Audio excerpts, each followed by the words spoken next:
Welcome back to the Hardcore Podcast, episode 54. I'm your host, Robert Melton. And I'm your co-host, Christopher Norwood. Gen 2? Psych! Not yet. It's actually part 2 of the Kanto Lore series we're doing. Well, I guess just the Pokemon Lore series in general. Mm-hmm. But part 2 of Kanto. So we've done the origin of Pokemon. We've done Hisui, part 1 and part 2. And we've done Kanto part 1, going in Chronological order, I guess, via the Pokemon timeline. Yeah. As close as it gets, anyways. Yeah, pretty much. Some of the shit we're just making up. Yeah, honestly. I'm just kidding. You don't want to go by what we're saying. I'm sure some people are like, well, actually. There's a couple of idiots. There's a lot of canons. So we are doing our best to kind of... We're putting some together, I'd say. We reference the anime some, which apparently that's a different canon, but... But still. There's a card canon. There's a video game canon. There's multiple game manga canon. Yeah, there is.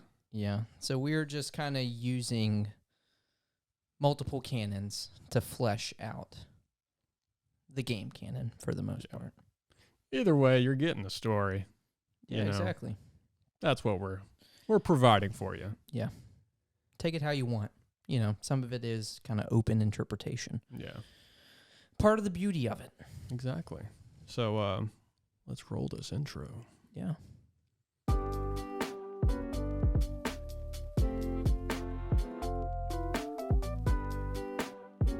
So chill. So lo-fi. Pokey and chill. Pokey chill.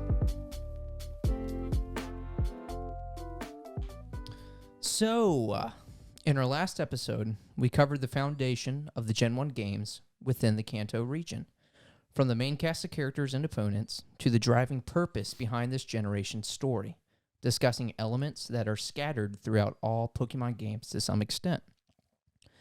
Today we are going to dig even deeper into the lore of the Kanto games and the Pokemon world, because although these iconic characters help set the scene and atmosphere and help pave the way for future installments, it's the Pokemon, how you use them, how you see them, and how they interact with the world that makes these games so engrossingly immersive and fun to play. Although back in the day they were just a few pixels on the screen, our imaginations paired with the game's organically crafted world brought these creatures to life. Life that is so evident within the forest scattered with Caterpie, the fossils found, the mountaintops full of dancing Clefairy, roads with sleeping Snorlax, and tunnels dug out and frequently traveled by Dugtrio.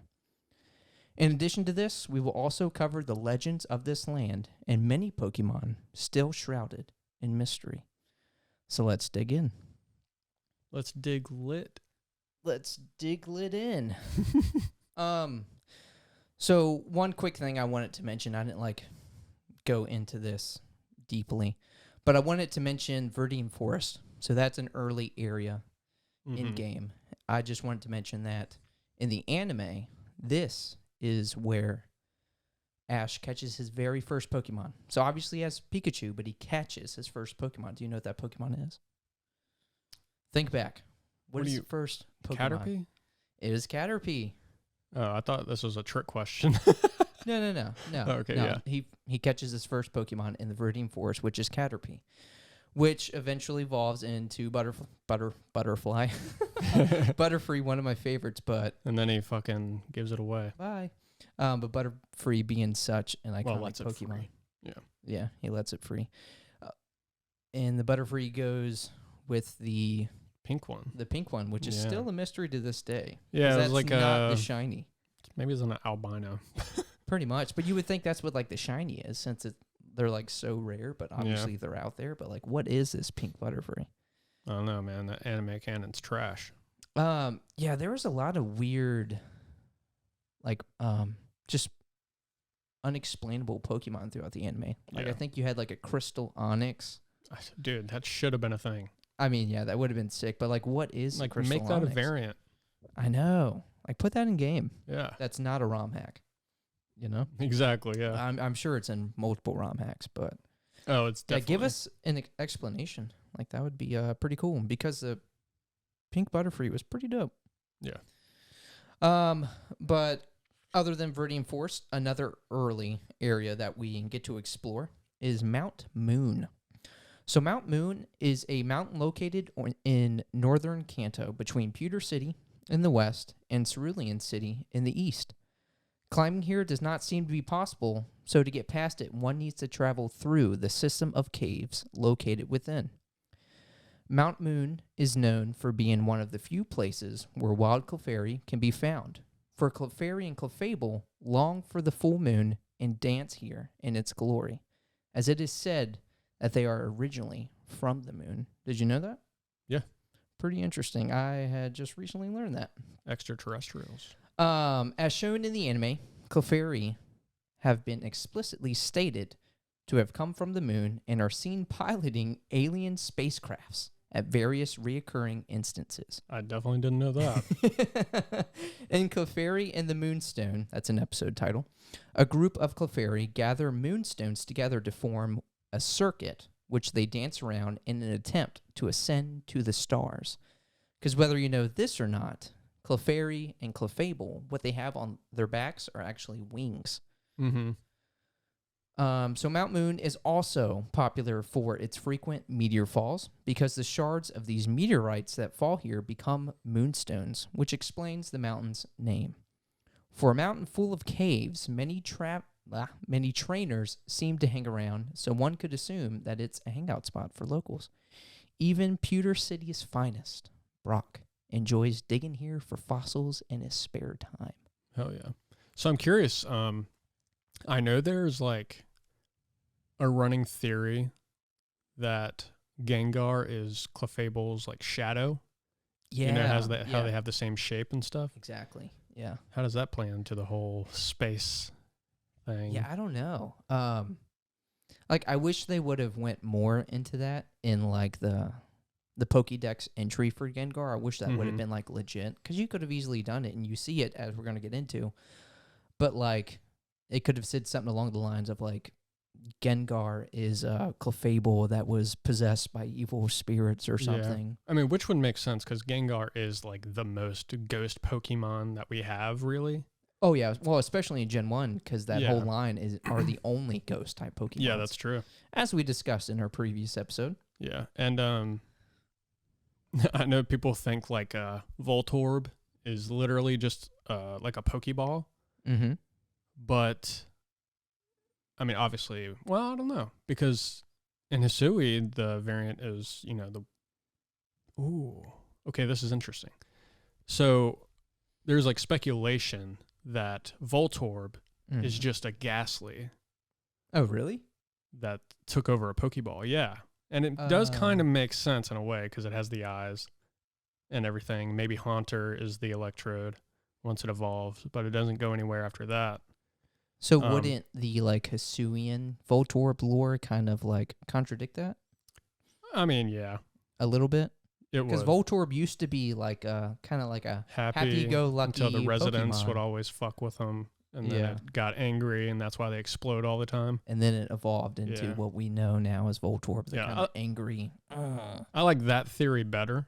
Yeah. But it is kind of cool to like think about that because it would make sense that the newer Voltorbs, the Kanto Voltorb, didn't exist until after the Hisuian ones. Right. And the way they adapted would be from a Ghastly just, embodying that object. Oh, I see. So like with the Hisuian one, it would just be a Ghastly and a fucking acorn or what is it? Apricorn ball. Mm-hmm. So I don't know. But the evolution theory just makes more sense. Yeah. How it evolved. And then I love it was so that angry. he evolves into like a smug little cunt. I know. That Electrode is. But fucking love that guy. Same. He's really been growing on me. So in the Generation 1 games, continuing with Mount Moon, in the Generation 1 games, Mount Moon's interior is a large cave spanning 3 floors. Being the first cave the player comes across, Mount Moon has a very long and complex structure. The first floor contains several ordinary trainers, as this is the chill hangout spot.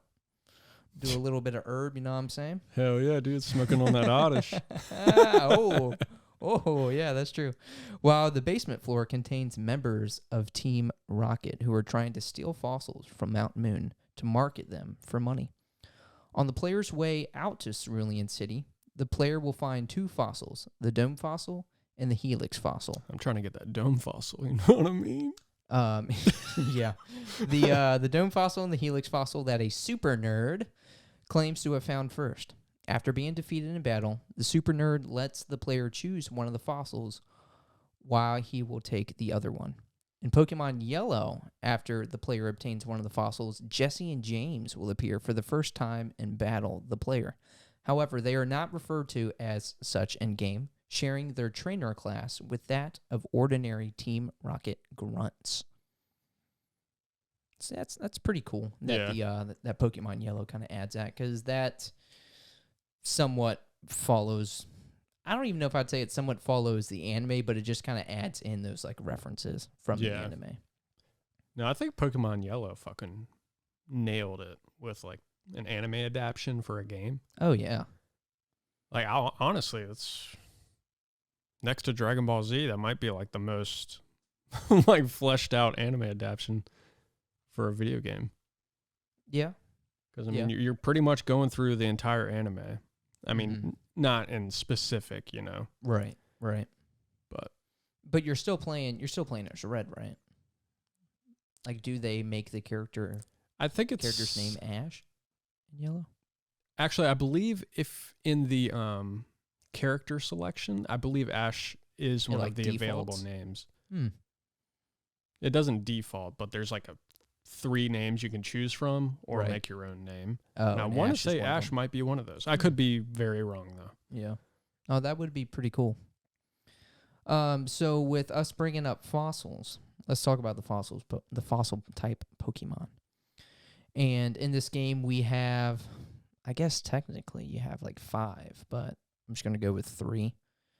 I guess 5, because 2 of them do evolve. Yeah. So the fossil acquired after battling the super nerd happens to be more than just a useless ancient rock, but instead a fossilized Pokemon that we are able to bring back to life.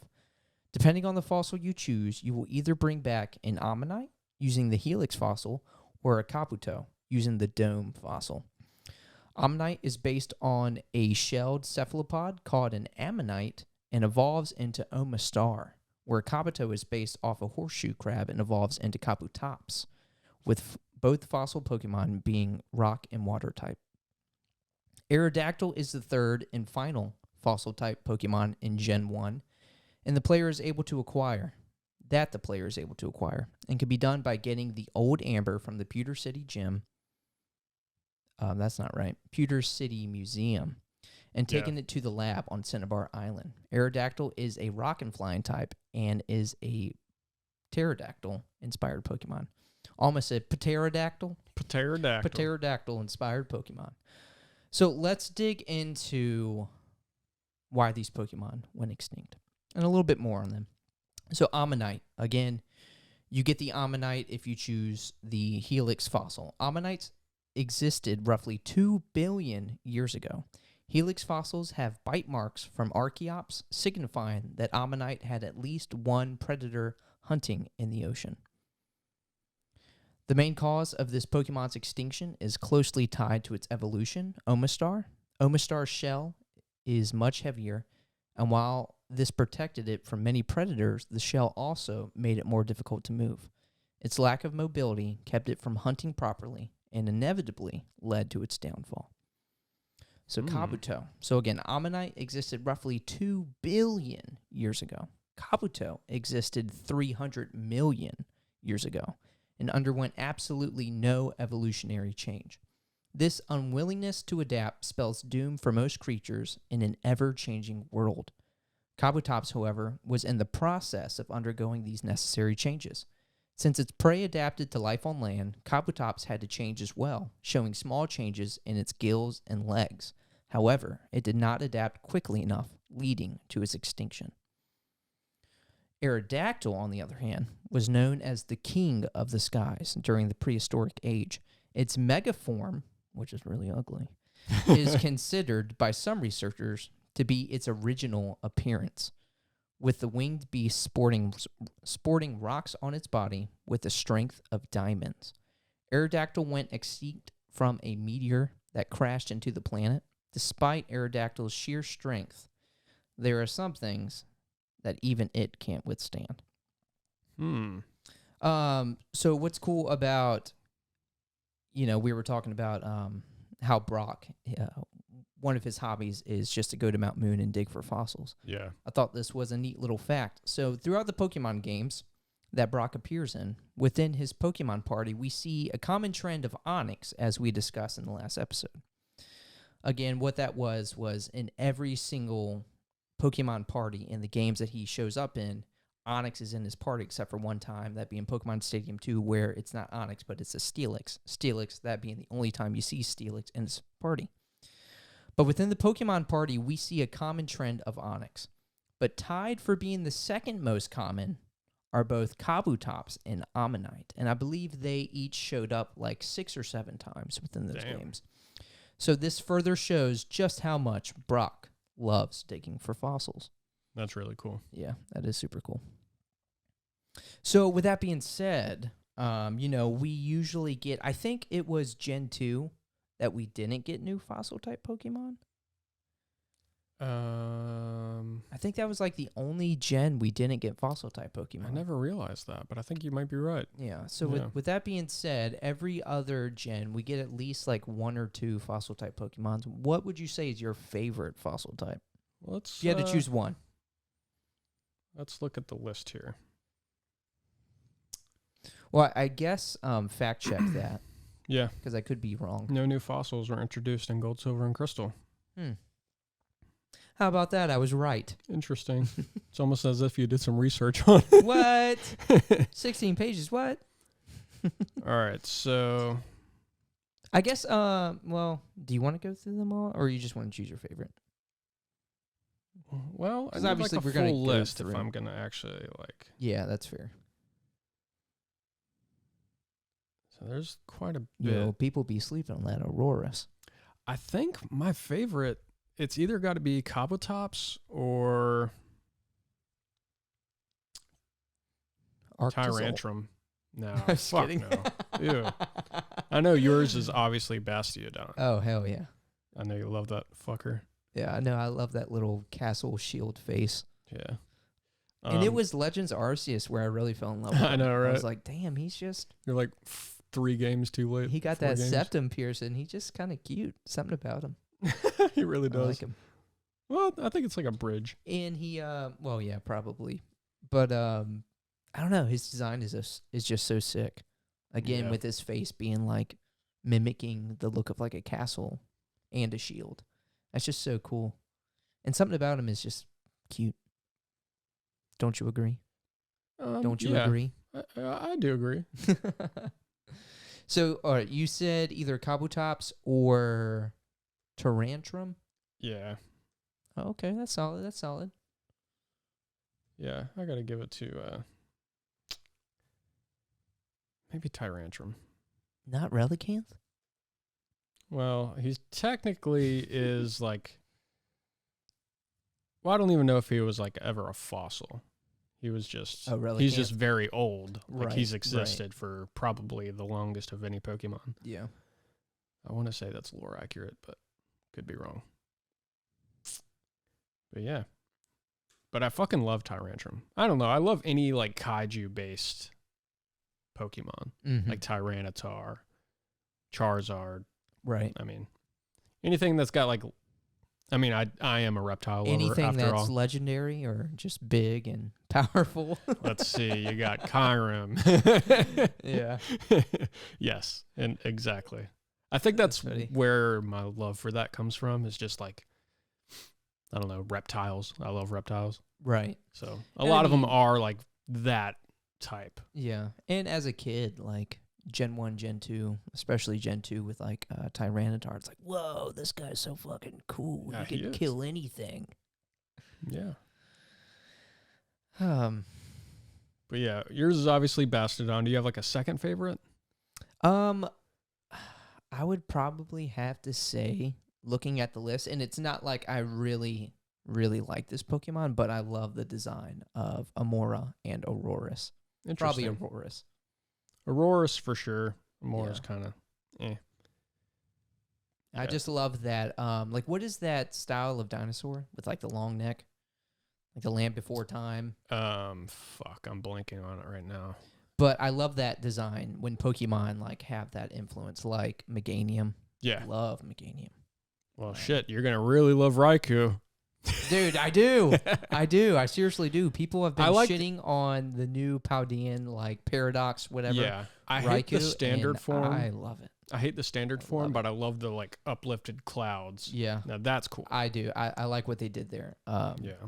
But it's just so like It's like Typhlosion without the flames. It's like, okay, it's a fucking ferret. yeah, You a know? little fucking weasel. Yeah. Like, if it's walking in game, give the flames an effect. Even if it's like a Yeah. small sear Yeah. or something. Like, don't just leave it plain, you fuckers.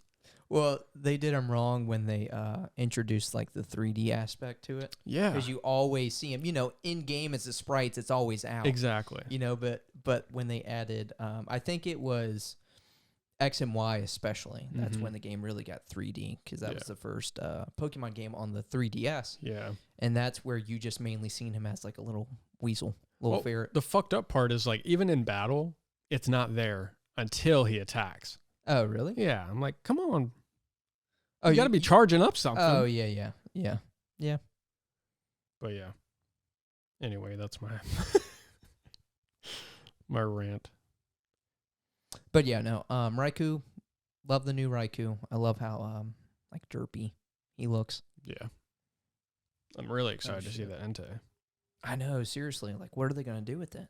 Triceratops. That's my guess. It's got to be Yeah. like a Triceratops or something similar to it. Maybe an Ankylosaurus. But I was thinking about this. Definitely getting ahead of myself since that's mainly Gen 2, and not to get on to a rant, but with this may go into the different canons. But with these paradox forms of like the legendary dog trio, if you will, wouldn't this change everything we know about them? Canonically? I suppose because it's said With that like they- Ho-Oh and stuff? Yeah, I mean, definitely getting ahead of ourselves in Kanto here. But yeah, canonically, it's said that they sprouted or emerged from the tower in fuck, I can't remember the town name. But I thought it was like they burnt, they died in like a fire. Yeah. And then Ho-Oh kind of resurrected them Exactly. as what we know them to be now. Yeah. But what we're getting here in like the paradox forms, it's as if like, no, they've always been around. This is what they looked like. Unless they died kind of in somewhat of this form and then Ho-Oh resurrected them into the form we know them as now. I think I did read something on this somewhat recently. I don't remember any of it. It's just tickling that side of my brain. But I think there is something about that we definitely have to dive into for the next, the Johto shit. But what's cool about that is we already have a question posed that we can definitely dig into with the next episode. Yeah, because we'll be covering the legendary birds here in a bit, but Yeah. the legendary dogs or beasts. 'Cause, I mean, some of them resemble cats. They're definitely not dogs or cats. Yeah, I mean, they're Raikou, kind of a Sabertooth. mixture. Yeah. Yeah. But like, I would say majority kind of refer to them as like the legendary dogs, Yeah. like the trio of dogs or whatever. Yeah. Yeah. Pretty much. Anyway. Where that came from, I'm not sure. But, I don't know. So yeah, no, that was Fossil Pokemon. All right, so now we're getting into Cerulean City. Cerulean City. So Cerulean City is a seaside city located in northern Kanto, with Saffron City to the south and Mount Moon to the west. It is home to Misty, the Cerulean City gym leader, as we know, if you listen to the first episode. On the outskirts of Cerulean City lies Cerulean Cave, also known as the Unknown Dungeon, and not the Pokemon. It is said to be home to horribly strong Pokemon. Only trainers who compete and win in the Pokemon League at Indigo Plateau may enter due to the strength of the Pokemon in it. An incredibly strong Pokemon lies at the end of this cave. What Pokemon is it? Don't tell me. We'll get to that later. So you said also known as the Unknown Dungeon, but not the Pokemon.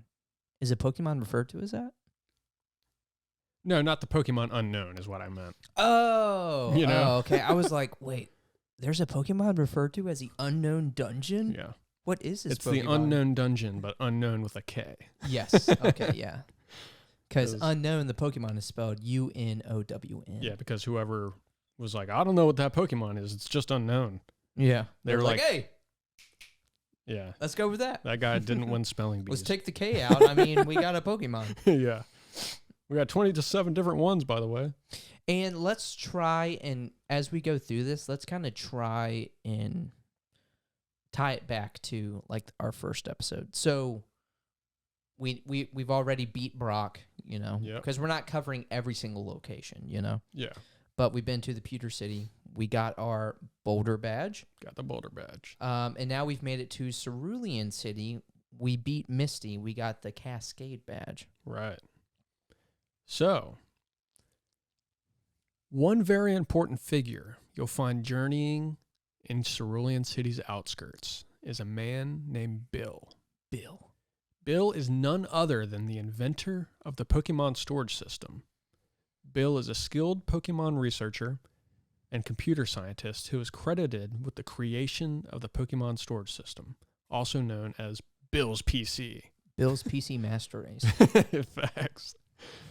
This system allows trainers to store and organize their Pokemon, making it easier to manage and switch between creatures in their party.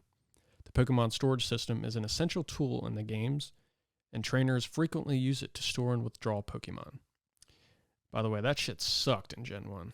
Oh, yeah. Let's kind of talk about that for a sec. Just how far we've come with the storage system. Yeah. You know, it sucked. Yeah.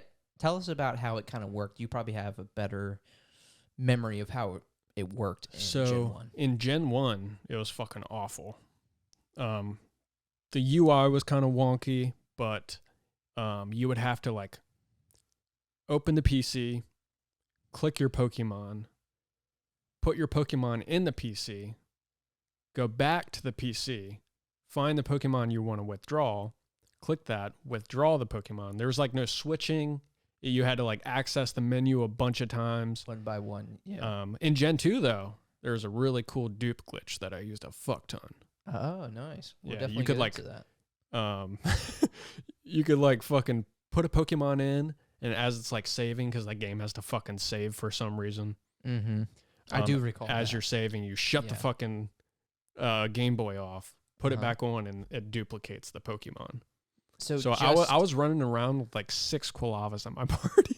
Nice. As a So young you child. just had to close it at any point. There was while like it a saving. certain sequence, like as it was saving. Oh, okay. You had to like listen for like a ding or Pretty you much, know, yeah. something. There was something more to it. Yeah. So that sounds terrible.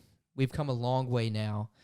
Before I get to where it is now in Pokemon Legends Arceus, the PC, the storage system acted as like a farm for your Pokemon. Yeah.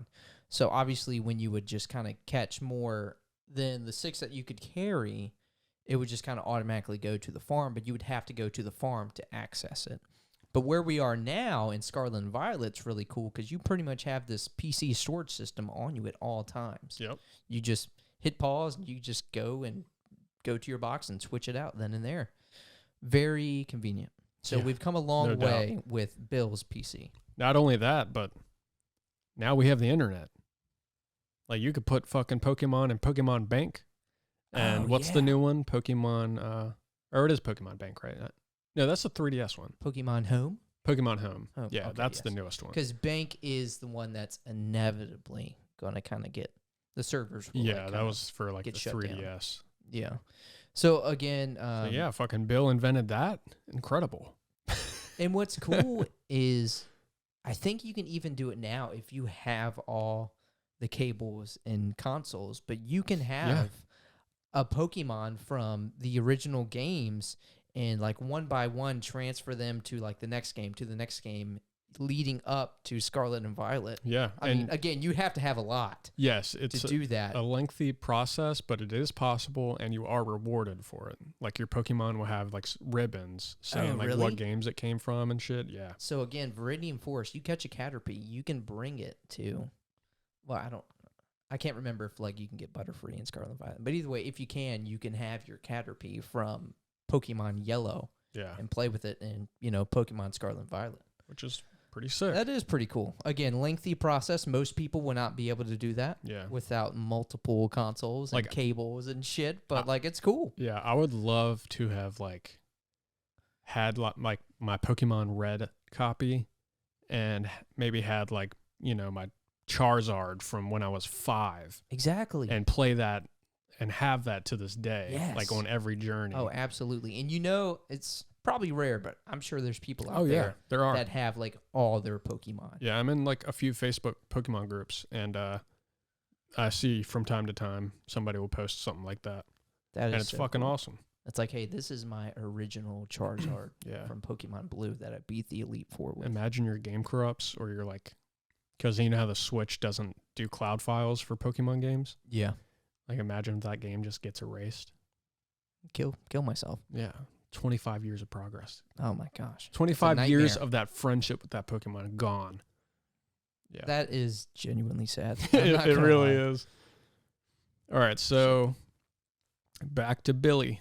Billy. When you first encounter Bill, you'll find that Bill has accidentally combined his body with a Pokemon, specifically a Clefairy, as part of an experiment gone awry. Why do you think it was, sorry to stop you there, but why do you think it was a Clefairy? I don't know. I don't know if there's any like lore behind that. I will say, because I was reading up on Clefairy a little bit when going through like some of the Mount Moon stuff. And originally, apparently, before they chose Pikachu, they were thinking they would use Clefairy as that like kind of main mascot, it was the mascot Pokemon. Yeah. Yeah, but I guess people preferred Pikachu. Like more people liked Pikachu, so that's why they inevitably went with Pikachu. But yeah, I think it was like that would have been cool. Maybe the color and the whole scheme of Pikachu is probably more relatable. And you're like, okay, that looks like a mouse. Right. Whereas what the like, fuck is a Clefairy? Yeah, that's what I was getting at. It's like, it's a fairy, the wings. Yeah. It's from the moon. Yeah. They're like, Curious cool. if Pokemon Let's would have just been, choose the mouse. yeah, pretty much. I'm curious if Pokemon would be as successful as it is with Clefairy as the mascot. Yeah, I really don't know. I hope so because I'm a big Clefable fan. Yeah. But it's really cute because obviously, like evolved Pokemon are just like usually bigger forms of their previous evolution with some things added in. But Clefable is literally just like a bigger Yeah. Clefairy, Quite pretty literally. much. Yeah. But I wonder if this was like a nod to that, like Bill, It could be. turning into a Clefairy. Yeah, it could 'Cause be. it is. I mean, I guess you choose any Pokemon that he turns into, it's just going to be random. But it is pretty random that they chose Clefairy If I had a superpower, it would be, to transform into Pokemon. well, my first one would be teleportation. Easy. Out of all of them, Out of every superpower. Hell yeah. You know how much time you save in your lifetime mean, not traveling? yeah, but like, there's. Super strength? I don't need that. I mean, yeah, but those are like cliche ones. You could. I don't know. Develop a Like, Pokemon know game with the snap everything. of a finger? Yeah. I mean, you yeah, could just but if be I know everything, there's incredibly- nothing to learn. All right. Yeah, but you could just be so good at everything because you know everything. All right, if you had the superpower to know everything, I would literally know what you're about to say, you know? Oh, I'm sure there's definitely some faults, but I'm just like, teleportation is cool, but that would just help me out here and there, you know? Like knowing everything, I could just. Nah, Yeah. teleportation. I mean, obviously. You know how much time you're subjective. transporting in your lifetime? Like just today, I've drove like 2 hours. You know how lazy you would get? No. Dude, you could do so much cool shit. If you could just teleport to fucking Dubai.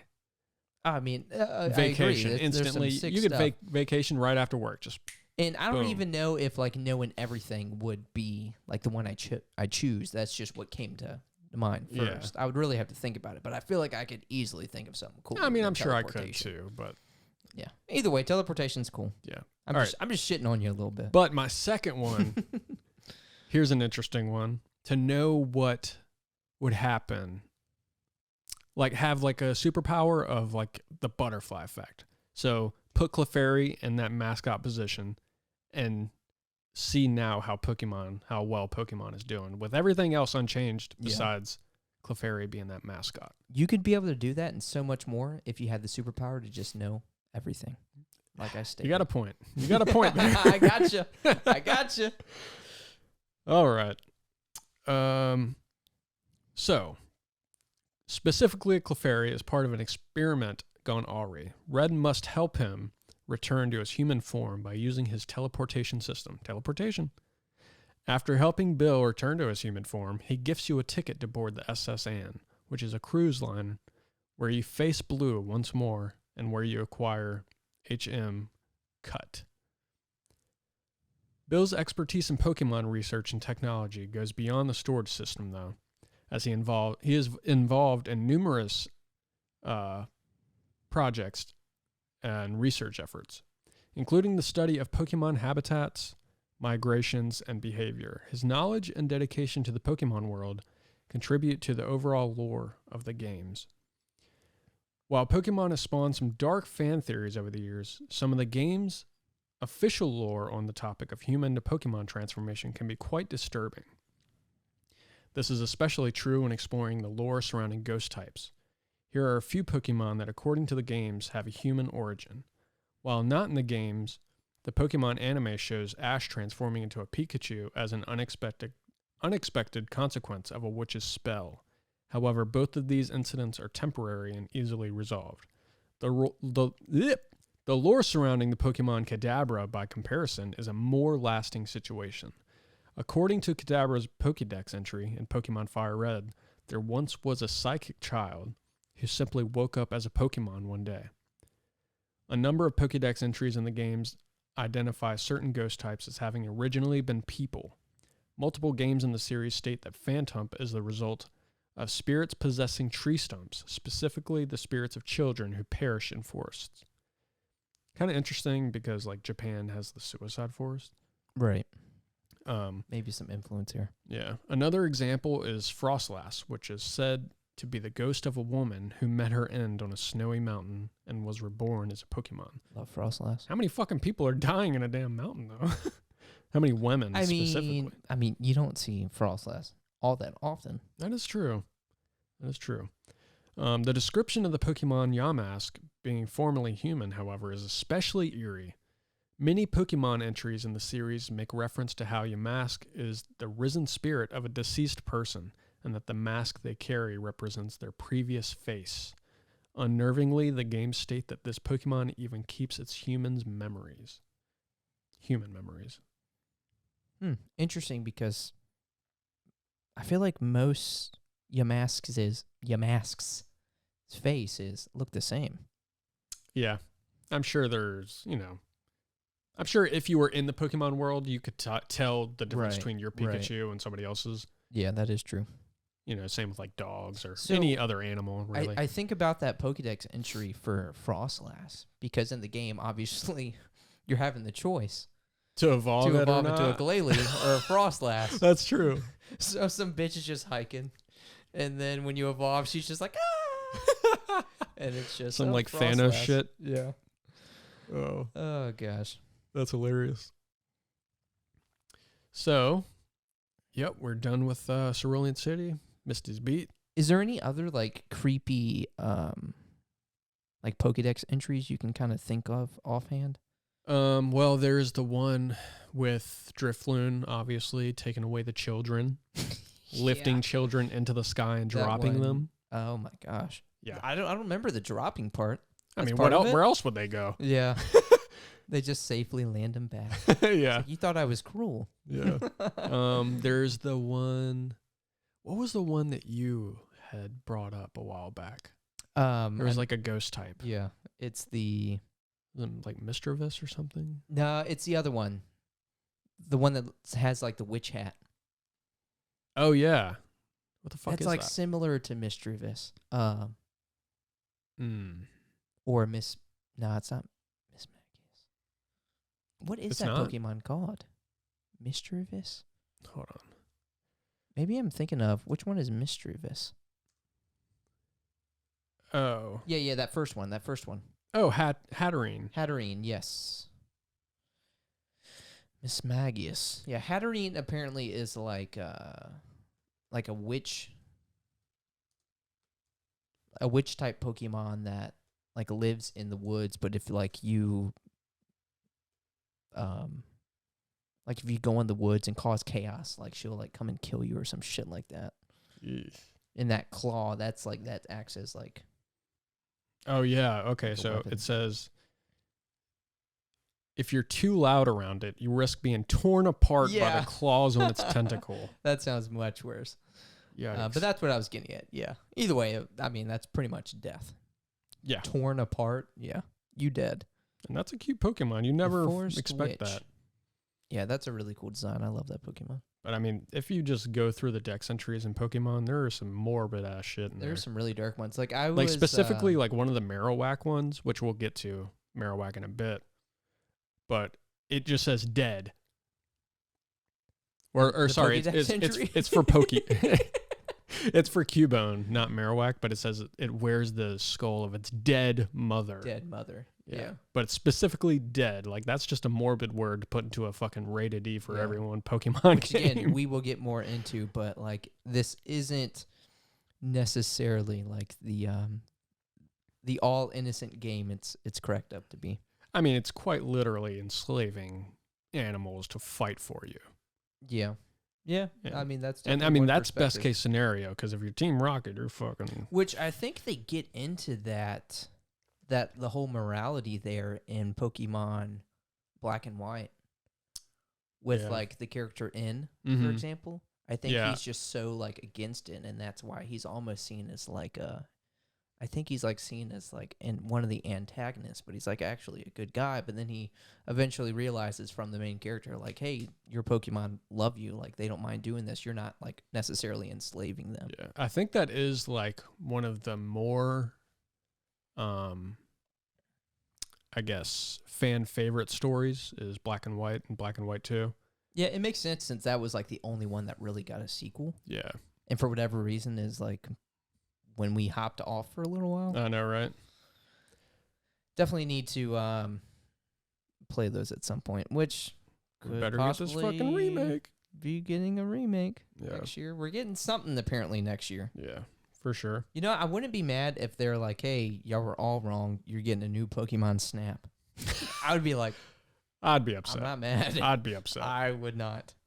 I mean, obviously, I prefer a Legends game to any of like the theories of what we're getting, but Yeah. new Pokemon Snap would be dope. Nah, I could take pictures on fucking Pokemon Go. Or they're like, hey, you're getting the new Pokemon Puzzle League game. That would be worst case scenario. Yes, 100%. Oh my gosh.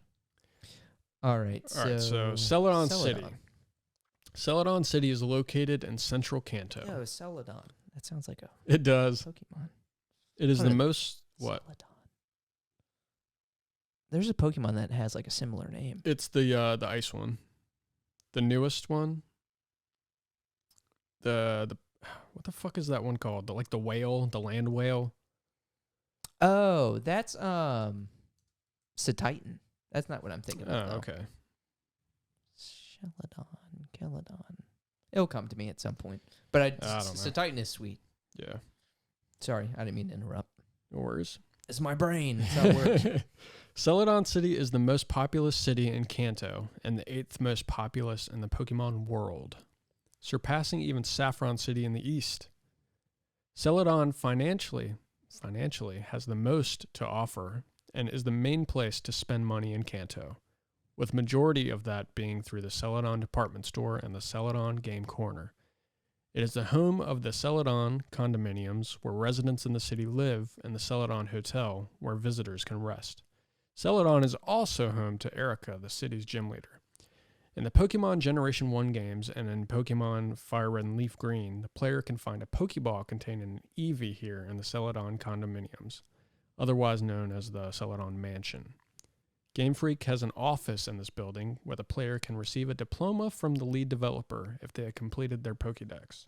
So that part I was a little confused on. Is that in-game? Yeah, it's in-game. That's where you go to speak to, like, the creators of the game. They put themselves in the game. Oh, really? Yeah.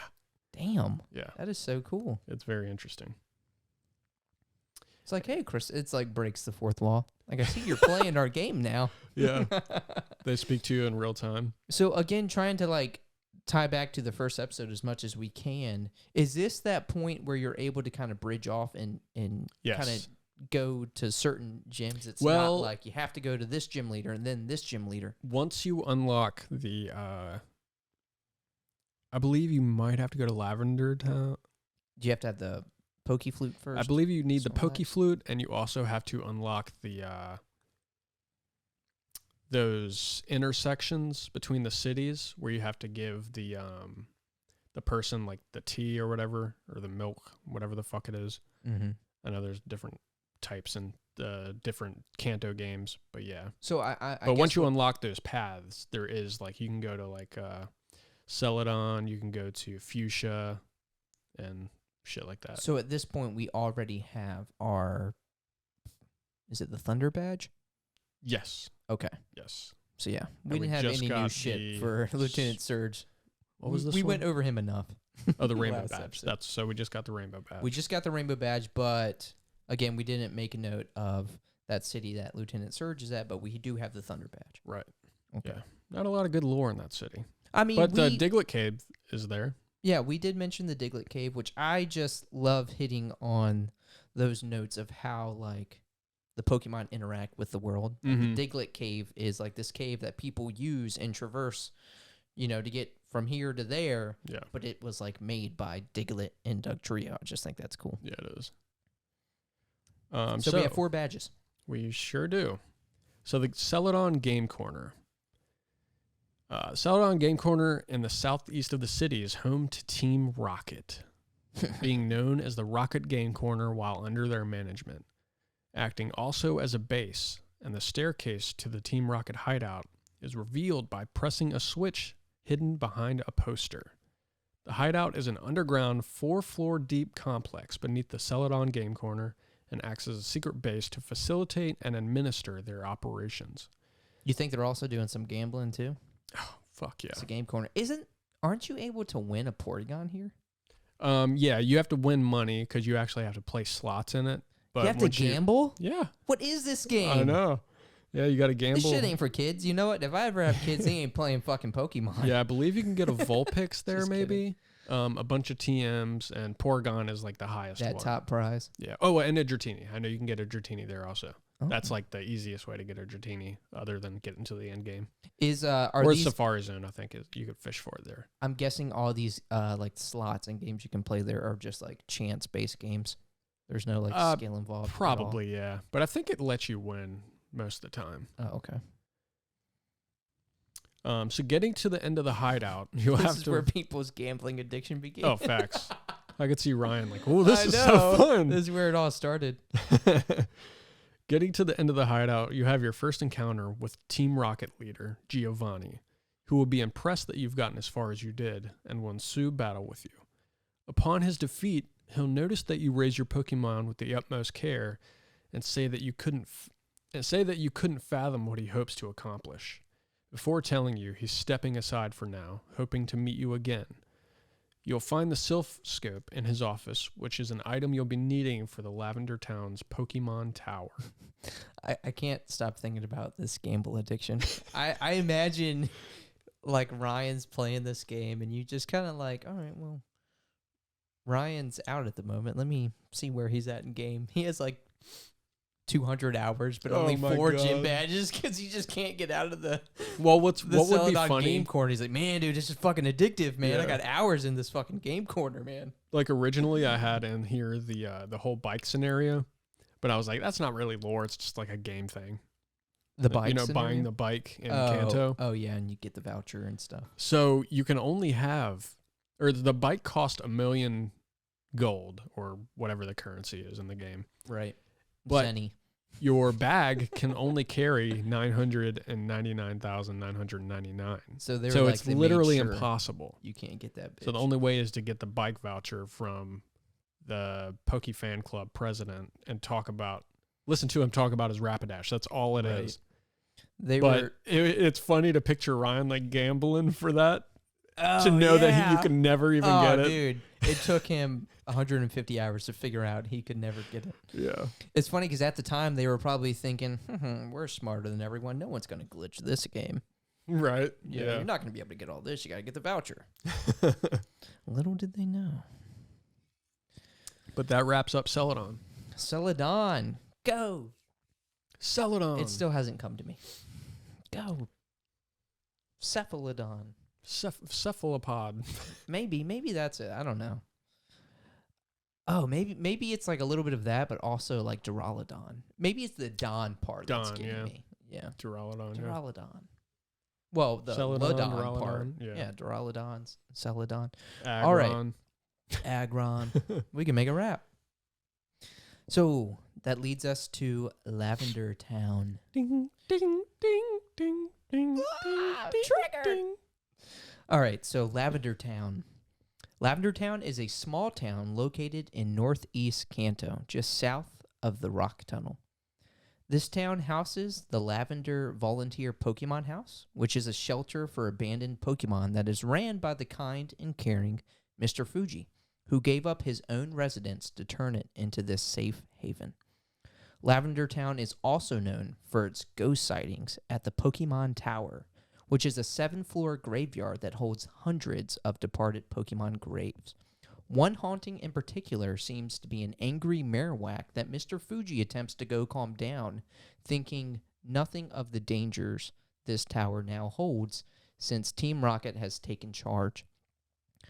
In this tower, Red comes across the spirit of Marowak and learns that she fell to Team Rocket and haunts the tower since her soul could not find rest. You also come across a Cubone in this tower, which Pokemon Origins fleshes out the backstory of, with the haunted Marowak being the mother of the Cubone, and after acquiring the Sylph Scope and defeating Team Rocket at the top of the tower, rescuing Mr. Fuji in the process, the Marowak finds peace seeing its child once more and then rests in eternal slumber. Dead. No. Dead. No. This paints a more dark, detailed picture of the Pokemon world where Team Rocket is more than just a bunch of kids who steal Pokemon, but are also thugs willing to kill in the process. As the franchise mainly centers around innocent themes and downplays heavier ones, darker subjects are scattered throughout as seen here. Again, you see that it kind of downplay like slots. You know, as a kid, you're not thinking, oh, Mom, I'm gambling in this game, but you're fucking gambling. Hold that up real quick to the camera. What is it? The skull. The skull? Oh. How could you, Chris? You say you love Pokemon, but you took Marowak's... Hey, this was a gift. Some sicko gifted this to me. I think you gifted this to me, you fucking sicko. You have Marowak's dead mother's skull, this and you stole it from the Cubone? Sick. Or, sorry, did you put Cubone's this here on this skull. table? I would not show this off. I thought I threw this away. Lavender Town. I'm kidding. It just appeared out of nowhere again.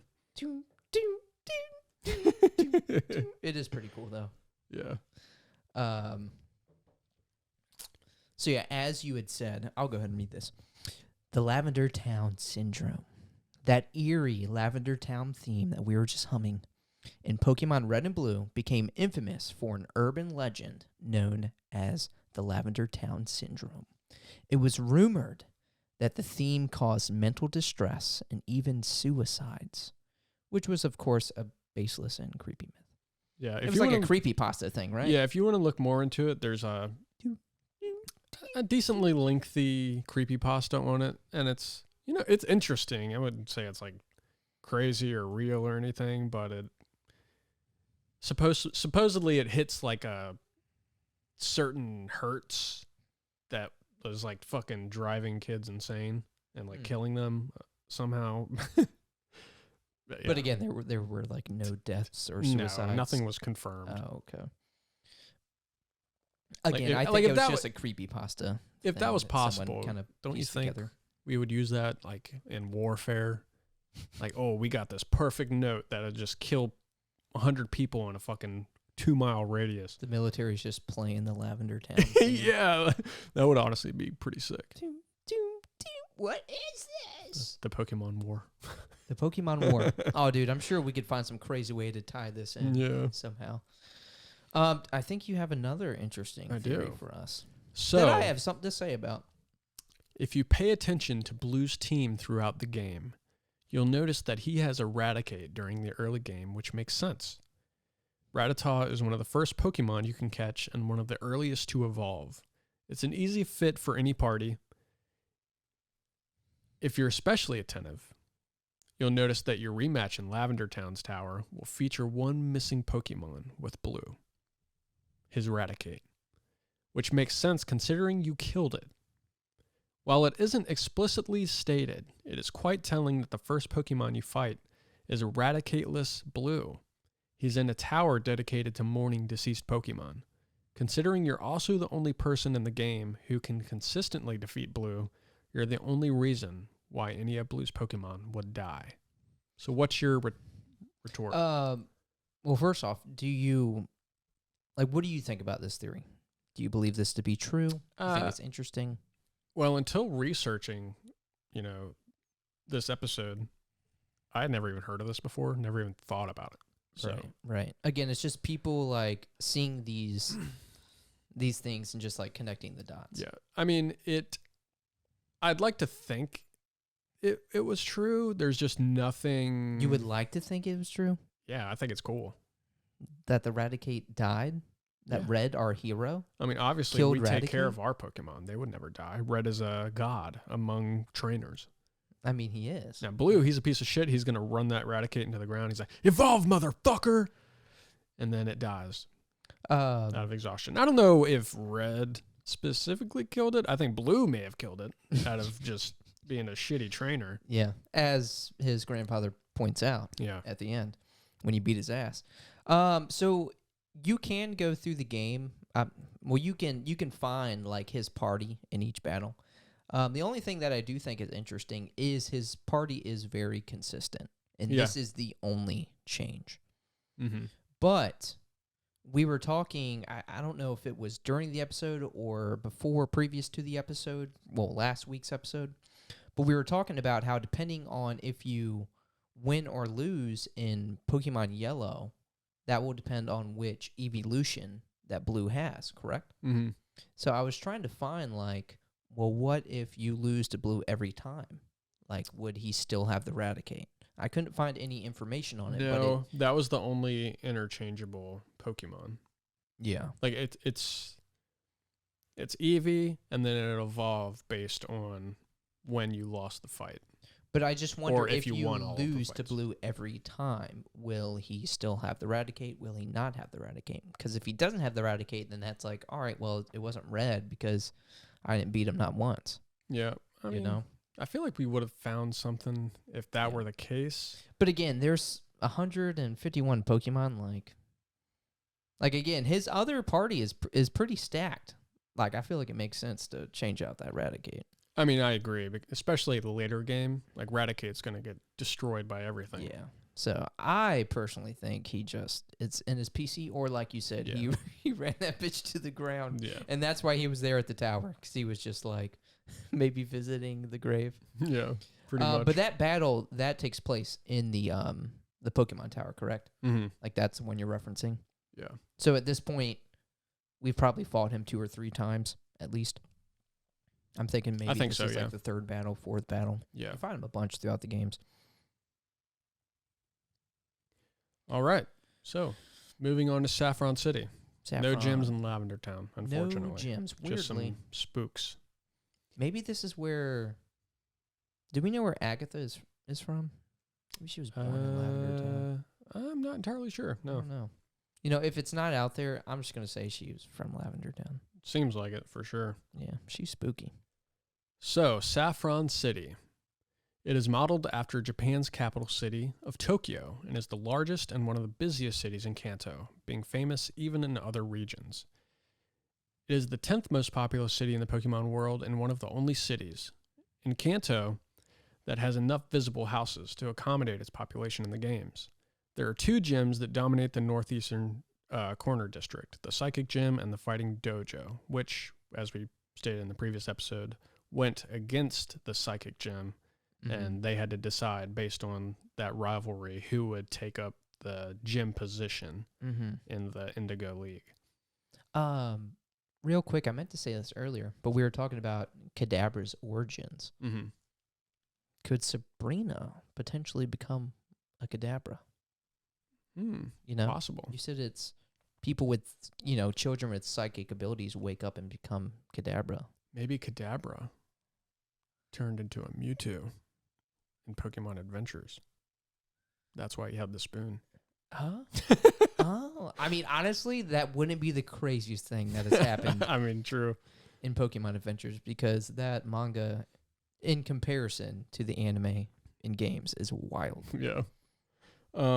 So, not only is this the central business district of Kanto, it also holds the region's largest infrastructure, including the magnet train station, which allows ease of access between Kanto and Johto. However, this only exists after the events of Gen 1 games, as the Copycat's house is torn down for it to take its place. And the Copycat is just like an NPC that will give you Mimic. A TM. The move? Yeah. He gives you a Mimic Q? No, a Mimic. I know. TM. Oh, I see what you're saying. I'm being dumb. Sorry, that was stupid. All right. Saffron City features a haunted mansion that is not present in the games. In the anime, this mansion is the central focus of an episode titled Haunter vs. Kadabra, where Ash encounters a mischievous ghost-type Pokemon named Haunter. Haunter eventually plays a significant role in helping Ash win the gym battle against Sabrina. And what's cool is, I didn't look into it, but I imagine that this is the Haunter that joins his party that eventually becomes Gengar, that he like uses throughout the anime series. Yeah, I don't know that lore, but that wouldn't make sense. Yeah, because I definitely remember that episode in the Haunted Mansion. That's Yeah. one of the episodes I do remember. like I remember in one of like the latest episodes with Ash, like it's him like winning or something, but it's like the Gengar's there with him, like holding up the trophy and shit. Yeah. So I'm like, wow, that's started here. Yeah. It's been 20 years. It's been 2 weeks since you looked at me. Probably not 20 years, maybe like 15 to 20 years in the making. That's pretty cool. Yeah, pretty dope. So, moving on to the Sylph Company. Whoa, look at that detailed skyscraper we I know, got an right? image of. So the Sylph Co. head office is the largest and tallest building in the city.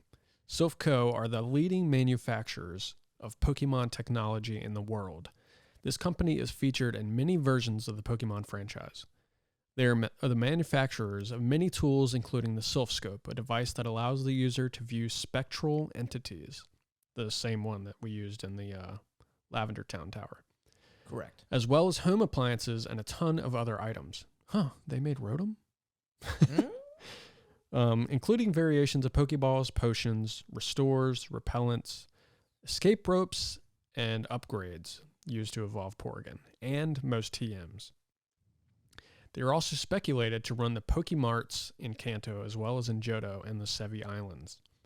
Their status makes them a target of Team Rocket, who orchestrated the takeover of their headquarters in Saffron City in order to obtain the illustrious Master Ball. Yeah.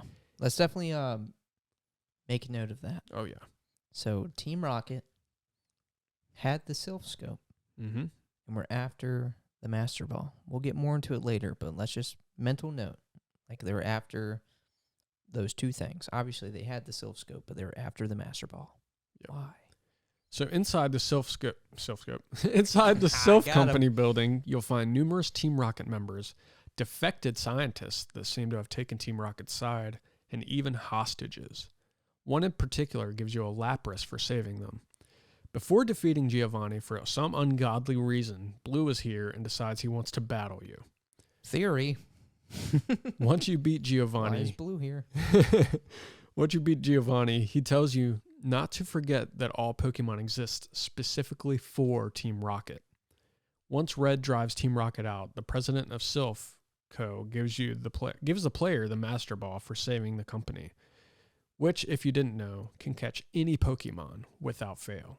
That's such a weird belief to give Giovanni. Like all Pokemon exist solely for Team Rocket. I know, how right? How does that make any fucking sense? I feel like it was You maybe fucking idiot. I feel like it was like a translation thing. It had to have been a translation it just doesn't like. Yeah.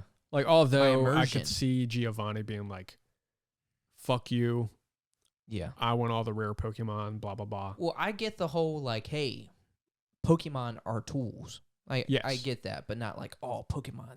They solely exist for Team Rocket. Yeah. Like, Yeah, that had to be like a translation thing, Yeah. which there are like even a few the of ones those.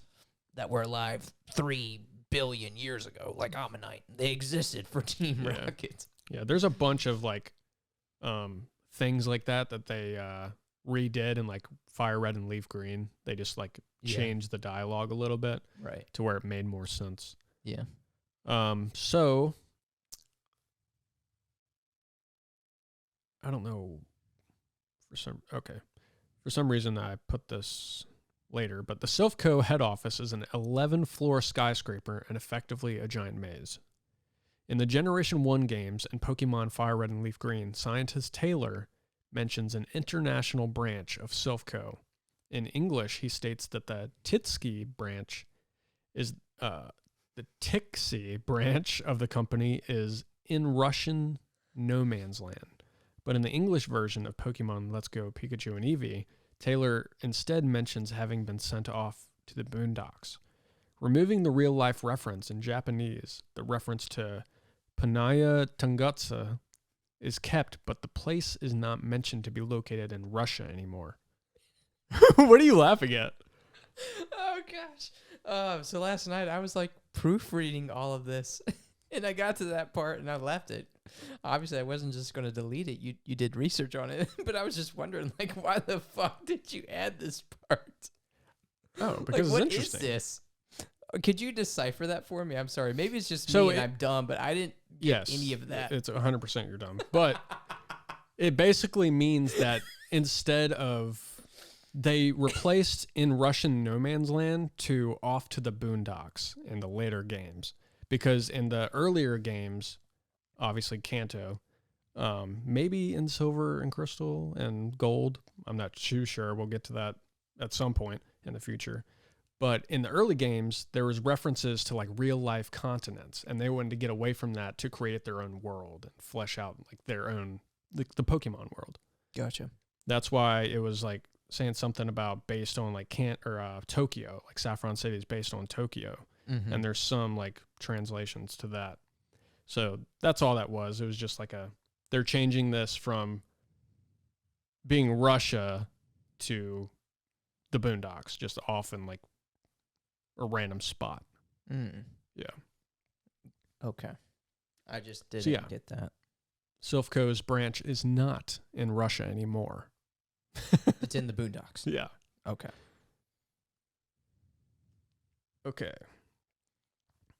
How about you start us off right here? Okay, so Cinnabar Island, right? Yeah. Okay, so Cinnabar Island. Cinnabar Island is a large island located off the southern coast of the Kanto region, south of Pallet Town. It is home to a large volcano. Let me try again. Sorry, it's just the way that it was set up. Okay. I'm going to put an "and" there. So Cinnabar Island is a large island located off the southern coast of the Kanto region, south of Pallet Town, and is home to a large volcano. Blaine is the resident gym leader specializing in fire-type Pokemon. There's a penis there, dude. You got to read that. Penis. Pokemon penis. Between the 3-year gap of Generation 1 and Generation 2, as well as their remakes, the island has been decimated by a volcanic eruption, leaving only a Pokemon Center behind. The Cinnabar Gym has been relocated to the Seafoam Islands as a result. What is the purpose of just that random Pokemon Center being left behind? Imagine I think it's there. like a stopping point to the Seafoam Islands. Mm-hmm. Do you still have to surf there? Yeah. And it's these water Pokemon are fucking me up. Exactly. It's like a little tentacles, man. I fucking hate a tentacle and tentacles are Zubats. tentacruel, dude. I mean, you're lucky if you run into a tentacruel. That's a pretty good. That's a good find. That's rare. That's a good find in Gen 1. I mean, it's one of the stronger water types for sure. Fuck yeah.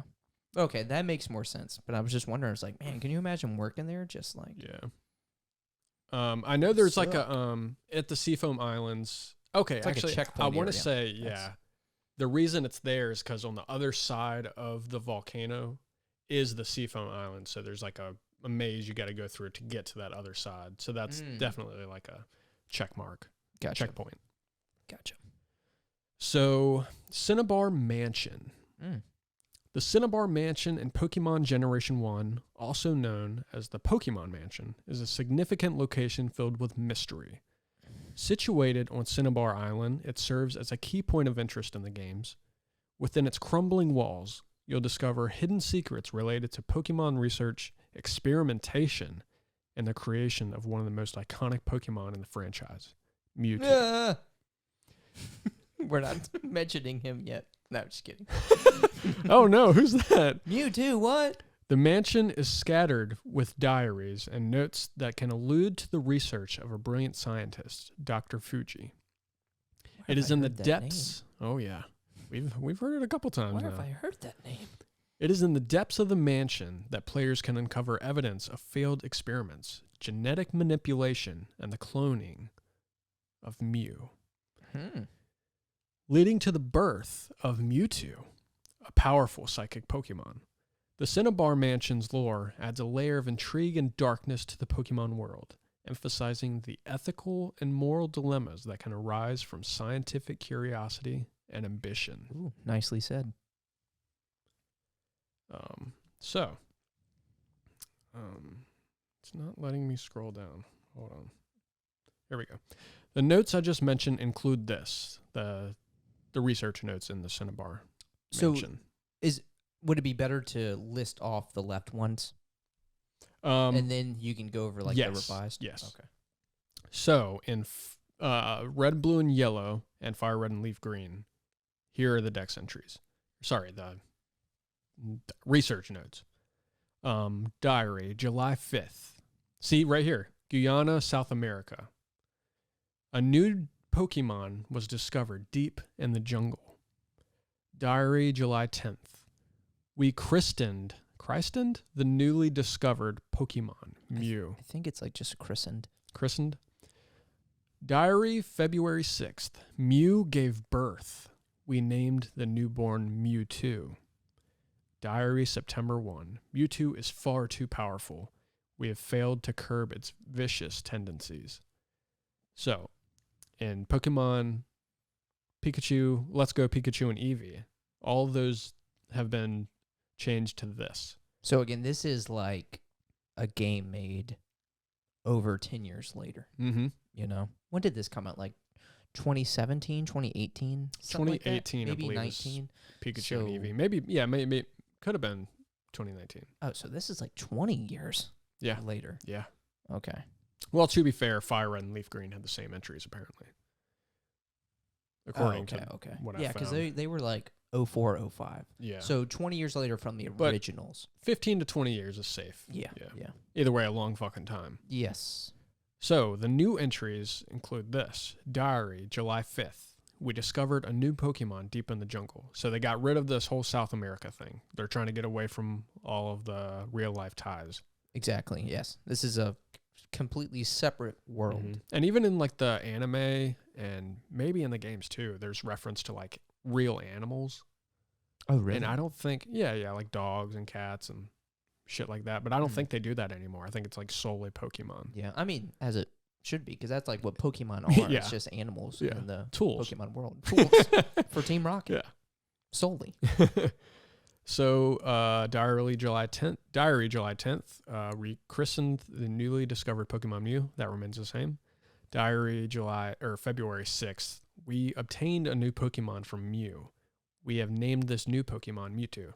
So they changed, we obtained a new Pokemon from Mew gave birth.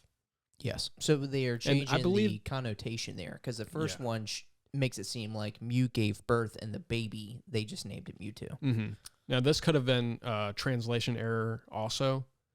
Like obtained, gave birth. I mean, you could probably interpret those if you're a translator, I suppose. I don't know the inner workings of language, Right. Because every language is different and has their own shit, but I could see that being like a translation error. But also, may have been. It could have been what they thought they wanted to go with the route of like Mew and Mewtwo before they had released like the first movie. Like so kind of whole, like explaining the whole ordeal. Which is interesting though, because again, like you had mentioned, like for Fire Red and Leaf Green, it's the same. Yeah. And those came out after the movie was released. So you would think that it was already fleshed out. They would have changed it in Fire Red and Leaf Green. So when I found this, it did have like this included, like red, blue, yellow, Fire Red, Leaf Green. But I would like to find maybe like a thing going back to these in Fire Red and Leaf Green and see if they are actually the same. Because I feel like they would have changed those in those games. Unless it was just one of those things where maybe it was looked over. Yeah, just looked over. They forgot. They're like, oh, fuck, we fleshed that out. We forgot to change it. Yeah, I could see that for sure. Yeah. Yeah, but that was it. The last one stays the same. Mewtwo is far too powerful. We have failed to curb its vicious tendencies. But yeah, that was a little interesting tidbit there that I wanted to share. Yeah. No, we're definitely going to get more into that with a later section. Kanto in creating artificial life. So Porygon. We're going to go over Porygon first. I know about Porygon. Yeah. Yeah, you do, Robert. Yeah, you do. As mentioned in our last episode, Kanto has a rich history in creating artificial life, as seen with their first experimental success, Porygon. Porygon is the first artificial Pokemon created by computer programming that is based on early 3D animation polygons and stylized after an origami crane. Porygon was created by scientists at the Silphco lab, and due to its ability to convert its body into digital data, it is able to travel through cyberspace and search for any suspicious data that exists.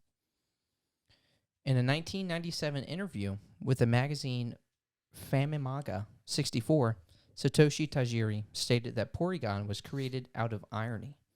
According to him, during the development of Pokemon Red and Green, people kept telling him that he was too late on making a game for the Game Boy, and that he should start making games with 3D polygonal graphics for next-generation consoles. As a result, he included Porygon, a Pokemon made out of polygons, in the sprite-based Pokemon Red and Green, hence the irony. Thought that was a cool little fact. Porygon's only major anime appearance was in episode 38, which caused more than 600 children in Japan to be transferred to hospitals by ambulance because of seizure-like symptoms, they reported, due to a flashing strobe effect present at several points in the episode, and was therefore banned and never aired again anywhere in the world. Since then, Porygon and its evolved forms, Porygon 2 and Porygon Z, have never played a main role in the anime due to a fear of audiences being triggered. My eyes were bothering me there for a sec. Damn. So yeah, I didn't over know that. 600 children, had to go to the hospital due to seizure-like symptoms because of like a flashing. But like reading more into it, like it wasn't even like because of Porygon. It was apparently because of like Pikachu and like a lightning bolt or something. But like the effects they had on screen were flashing. But they're like, we got to take Porygon out. You know, Pikachu's our mascot. We can't take him out. So. Well, Porygon took the fall on that one. Yeah. Yeah, I thought about like adding in more of like the interesting like Hisui stuff, but again, we've gone over that. Go check out that episode. There's a really interesting Porygon fact on there. Or check out that clip at least. Yeah. Yeah, let's get some more views on that clip. So next we have Ditto. Ditto is a simple pinkish purple amorphous blob with 2 small dots as eyes and a long curved mouth. Ditto knows one move, transform, and will transform into anything it sees, even inanimate objects. When it sees an enemy, it will change its DNA code to match theirs and even learn their moves, abilities, and acquire their stats. It avoids being attacked while sleeping by changing its appearance to look like a rock. So you may be wondering, why is Ditto under the artificial life category? That is because there's a theory that states that Ditto are actually failed clones of Mew when Mewtwo was being created. Evidence often presented for this theory includes, so in all the games involving the Pokemon Mansion, with the exception of Pokemon Red and Blue, Ditto can be found there. The Pokemon Mansion is where Mewtwo had been created and was experimented on. Ditto and Mew have the same exact height, weight, and Pokédex color. Their shiny colorations are also the same color, which is light blue. Both are the only Pokemon capable of learning Transform, which was, at the time, until Generation 5, when you had Zorua and Zoroark, who could also transform. And canonically, Mew can learn every move in existence, and Ditto technically can as well after transforming. We'll have another, based on that, the Pokemon Mansion one. Yeah.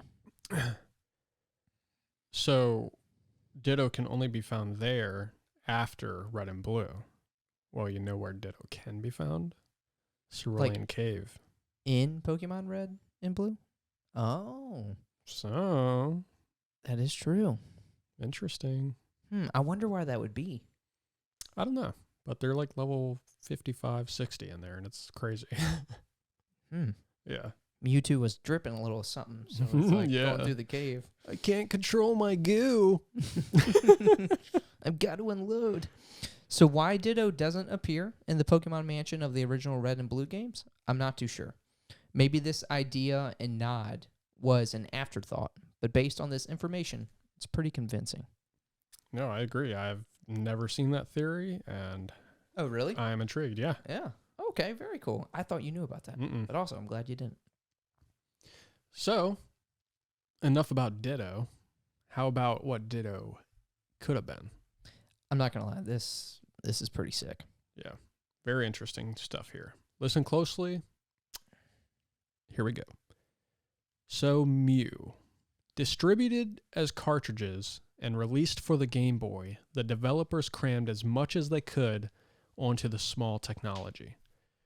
With minimal space on the cartridge to work with, developers removed the debug features upon completion. Its removal left 300 bytes of space available, equivalent to just more than 4 lines of text. After the debugging process is complete, the standard practice among programmers is to leave the code untouched. Knowing this, Morimoto went against protocol and snuck in the cat-like Pokemon he created, Mew. Despite undergoing the debugging process just before, Mew's addition had the potential to influence the game's code, and it did.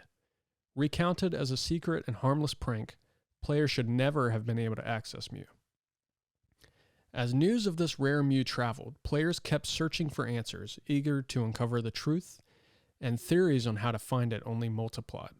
One urban legend in particular gained the most traction and is still widely remembered today. Some claim that Mew was hidden underneath a truck in Vermilion City, and others thought using strength would reveal Mew in a concealed hideout belonging to Team Rocket. As talk of Mew continued, it became necessary to address the speculation about Pokemon's 151's existence. Thus, an announcement about the legendary Pokemon offer came in April 1996. This was a campaign featured in Koro Koro Comic, a manga magazine based in Japan. The event called upon fans to send in a postcard application for a chance to obtain Mew. Among approximately 78,000 entries, only 20 were chosen. Winners received Mew by sending their game cartridge to Morimoto. Using his PC and a game link cable, Morimoto traded the Mews he generated onto their copies. Each Mew was coded uniquely with its original trainer and trainer IDs. The distribution of these rare Mews marked the only exclusive and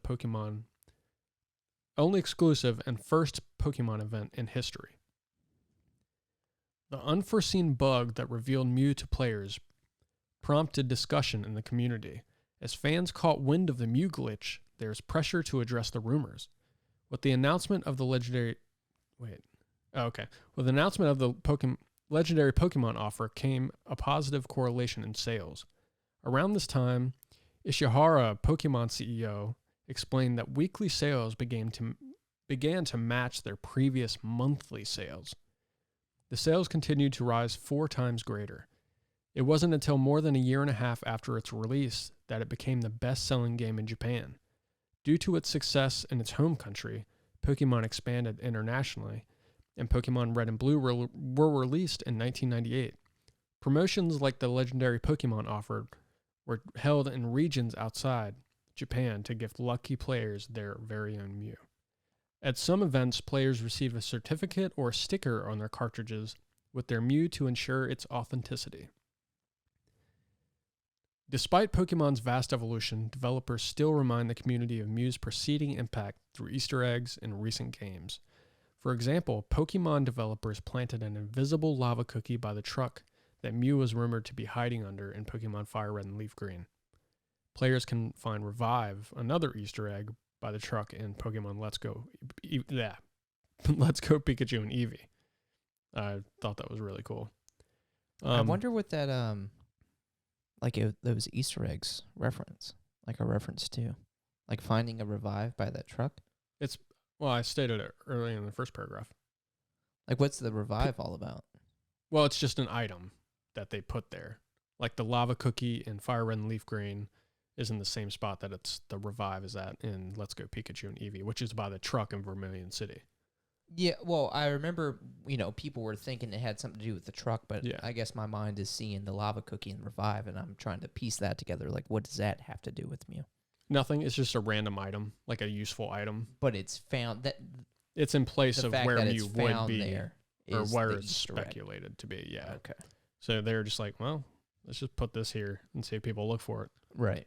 Which is kind of cool. It would have made more sense to me if you search there and it's like all you find is a scribbled picture of some cat-looking that would be animal or something like that, where that would be like an Easter egg. Yeah, that would be definitely a better Easter egg. But they were like, let's just drop this here.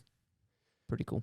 So Mewtwo was originally conceived without Mew, with the latter actually being designed after the former.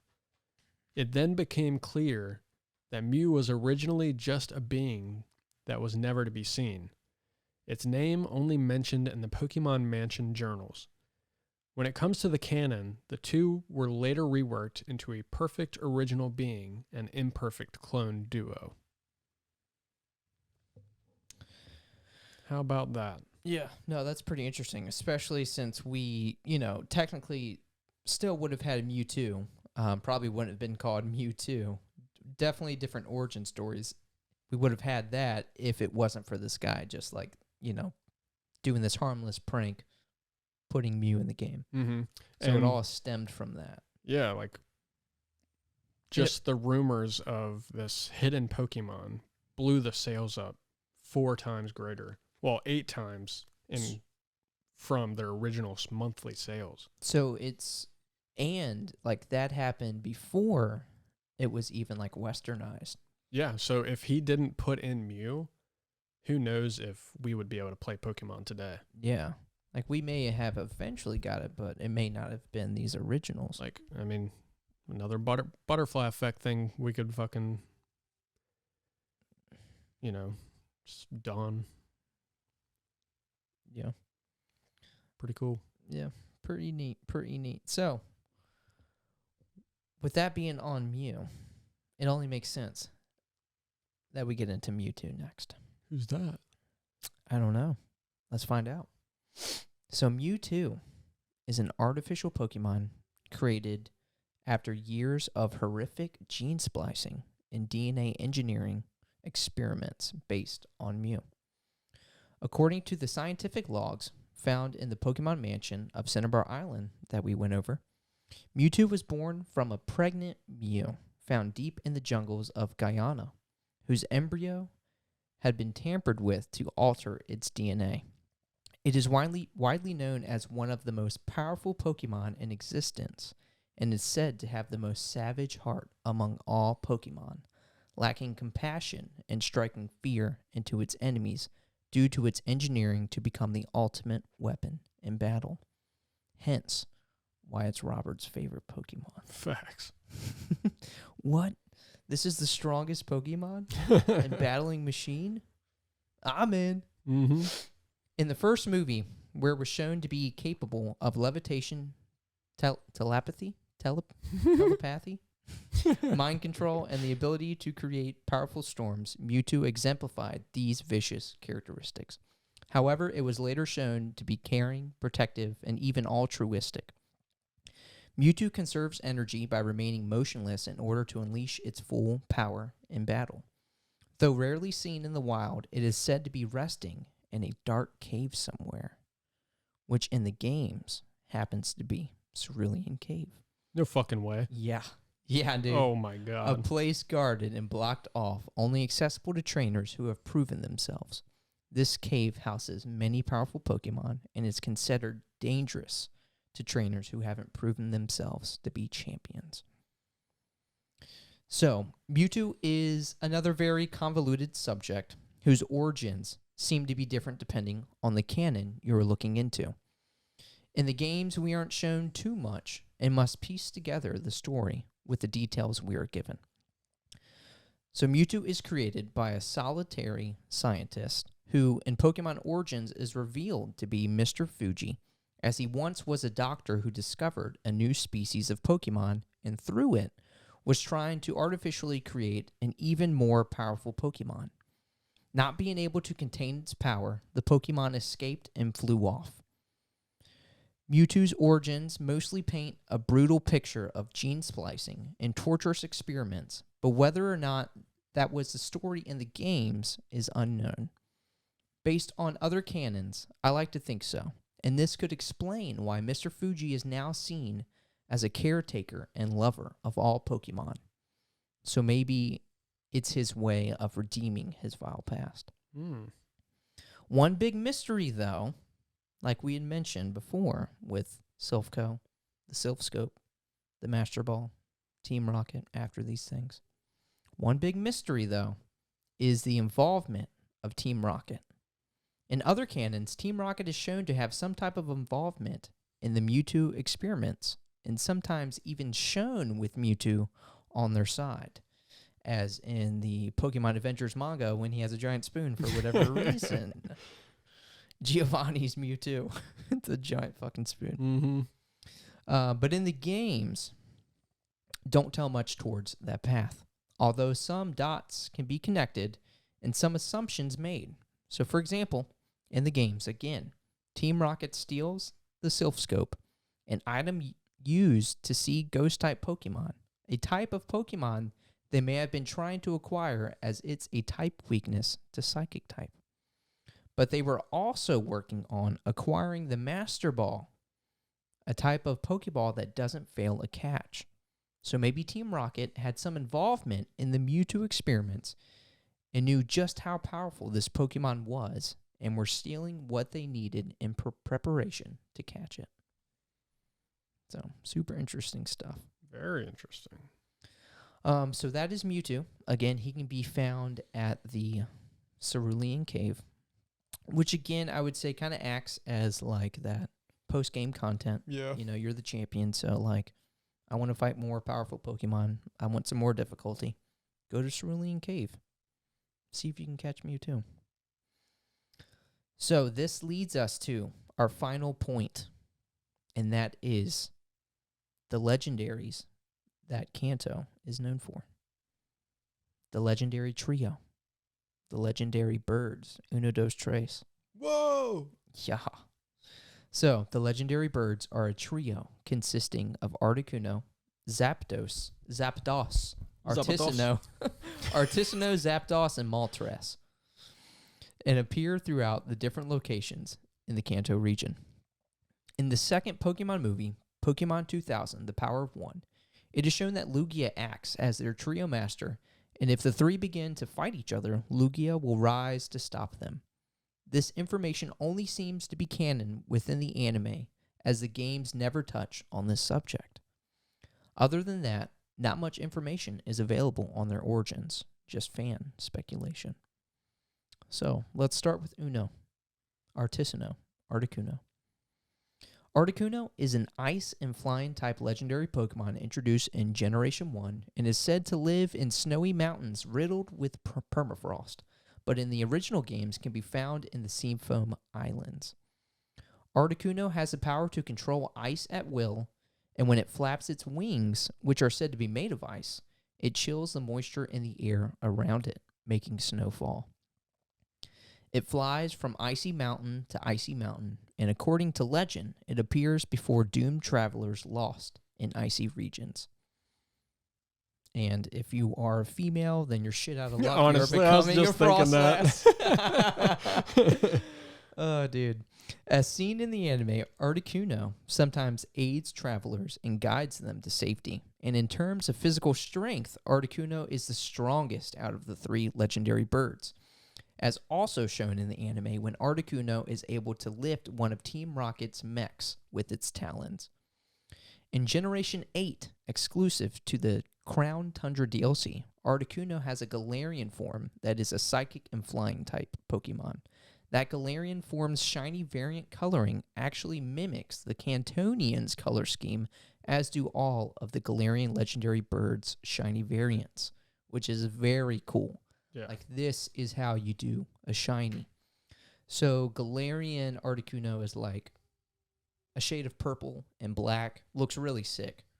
But its shiny variant mimics that of the Kantonian Articuno, where it's different shades of blue and has like the white plumage.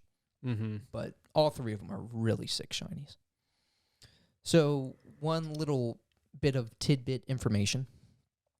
And I always kind of assume this too. When you hear legendary, I'm thinking, like, all right, this is a legendary Pokemon. Maybe there just has to be one of it, right? But maybe we need to start looking at it more as a tier. So, like mentioned earlier, there isn't much information on the legendary trio's origins, but we do see something interesting in the original Pokemon Snap game. So within those games, there is a level that shows the eggs of all three Pokemon. And if the right thing is performed in games, the eggs will hatch. So this could mean that there is more than just one of each. Maybe the connotation of legendary is more so it being a tier versus there being one, as we often think. So, and as I often think. All the legendary birds have their own eggs? I guess so. I mean, again, you could get into different canons because, again, this is a Pokemon Snap game for the Nintendo 64, so it could be like that own separate canon. Yeah. But we know that I forgot the character's name in Pokemon Snap, but either way, Professor Oak is like gives him the camera and puts him on this mission, so we at least know that Oak is in the game. But yeah, apparently they have eggs, so like they, there's apparently just more than just one of them. I know in the anime we see Lugia, but we also see like a baby Lugia. That's true. So I would say, based on your thing, like being a tier, like legendaries being more so a tier. Yeah, just like in games like RPGs, you find armor. It's like legendary tier armor. Type thing. When I think of like a legendary Pokemon, I think of a Pokemon spoken about in legends. Yeah. So not necessarily like a one of a kind. It's just like, it's quite literally a legendary Pokemon. Yeah. So like obviously Arcanine could, be considered a legendary as he has like a really cool like dex entry or something. Mm-hmm. And he was meant to be, in Generation 1, a legendary, but... Oh, was he? Yeah, he was supposed to be. Oh, I didn't know that. Remember in like the intro to like the anime, how he's like fucking huge. Yeah. So there's like speculation that he was supposed to be He was like some supposed to kind be of a legendary. or a that's pseudo cool. legendary of some Yeah. sort. But Because when I definitely pseudo legendary is a tier for sure. Yeah, that's a tier. Because when you say that, I almost think more so of the mythical Pokemon. Like those are the Pokemon you hear like in Legends. That too. Because I think the mythical Pokemon, I think there's just one of those. Yes, I believe so. Because Yeah. I mean, they're quite literally like so rare that they're a myth. Yes. Yeah. Yes. That was more so something that like, I mean, I was kind of bunching in, grouping people in with that, but I at least think, or at least thought, legendary Pokemon. Like, there's just one. Like, I think I even remember asking you that. Like, hey, Articuno, Zapdos, and Moltres, there's just one of those, right? And I think you had agreed. Yeah, I mean, as far as we know, before doing the research. I think there's only. I know there's instances of like another legendary Pokemon, which I just hate the thought of that, you know. But, oh yeah, like just kind of like in the games. Yeah. Like you can have all the legendary Pokemon, but I can have all the legendary Pokemon. Yeah. It's like, no, what? I know. I have a Deoxys. What? I have an Arceus. What? But with it being like that, like say there's only one of this exists, you know, seeing like a canon, like canon in the anime, having a trainer fucking throw out a fucking Moltres, like how cool is that? Oh, dude, yeah. It's sick. So sick. I love seeing it. And I know in the anime there is a trainer that has like a fucking, I can't remember what two Pokemon it is, but I think it's like a Darkrai and like a Zapdos or some shit. That's so dope. But they have two legendaries. I think the last episode I talked about it when I was going over Lorelei, and I think it was in Pokemon Stadium. Because, again, in Pokemon Stadium, they have very diverse teams. Mm-hmm. But she has an Articuno. Yeah, that's dope. And I made note of just, like, how cool that is to see trainers have legendary Pokemon. That just shows, like, hey, you're part of the Elite Four. This makes sense for you to have a legendary Pokemon because you are a badass. Yeah. So, that was Articuno. Now we have Zapdos. Zapdos is an electric and flying type legendary Pokemon introduced in Generation 1 and is said to live among storm clouds, but in the original games can be found at the power plant in Kanto. When Zapdos flaps its glittering wings, it releases electricity that can potentially cause thunderstorms and reportedly only appears during thunderstorms. Zapdos can also control storms and lightning at its own will, resulting in people worshiping it as a god of thunder. In Generation 8, exclusive to the Crown Tundra DLC, Zapdos has a Galarian form that is a fighting and flying type Pokemon. So, some interesting facts here. In Pokemon Yellow and Let's Go Pikachu, I don't know if it's in Let's Go Eevee. It specifically said Let's Go Pikachu. Grimer and Muck can be found in the Kanto Power Plant, a direct reference to the anime episodes Sparks Fly for Magnemite. Yeah, that's a he's a version exclusive, so yeah. Oh, is he? Mm-hmm. Where a group of Grimer and a Muck took over a power plant in Gringy City. So pretty cool. Yeah, I want to say coughing and wheezing are the opposites. No. Mm-hmm. I can't get wheezing. Ha. No. I much prefer wheezing over Muck. So this is really cool. I'm actually pretty stoked on this. I was asking if you happened to read this little bit, which I'm hoping you didn't because this is just so interesting. I don't think so. So, based on the language used in the Galarian Birds Pokedex entries, so this is Gen 8 Sword and Shield, based on these Pokedex entries, some speculate that maybe these regional variations are actually the original birds. So, for example, this first one, not so much. I see it in this first one, but the last two especially. So get this. Pokemon Shield's Pokedex entry for Galarian Articuno reads, known as Articuno. This Pokemon fires beams that can immobilize opponents as they had been frozen solid. So interesting. Pokemon Sword's Pokedex entry for Galarian Zapdos reads, when its feathers rub together, they produce a crackling sound like the zapping of electricity. That's why this Pokemon is called Zapdos. See where I'm getting? Yeah.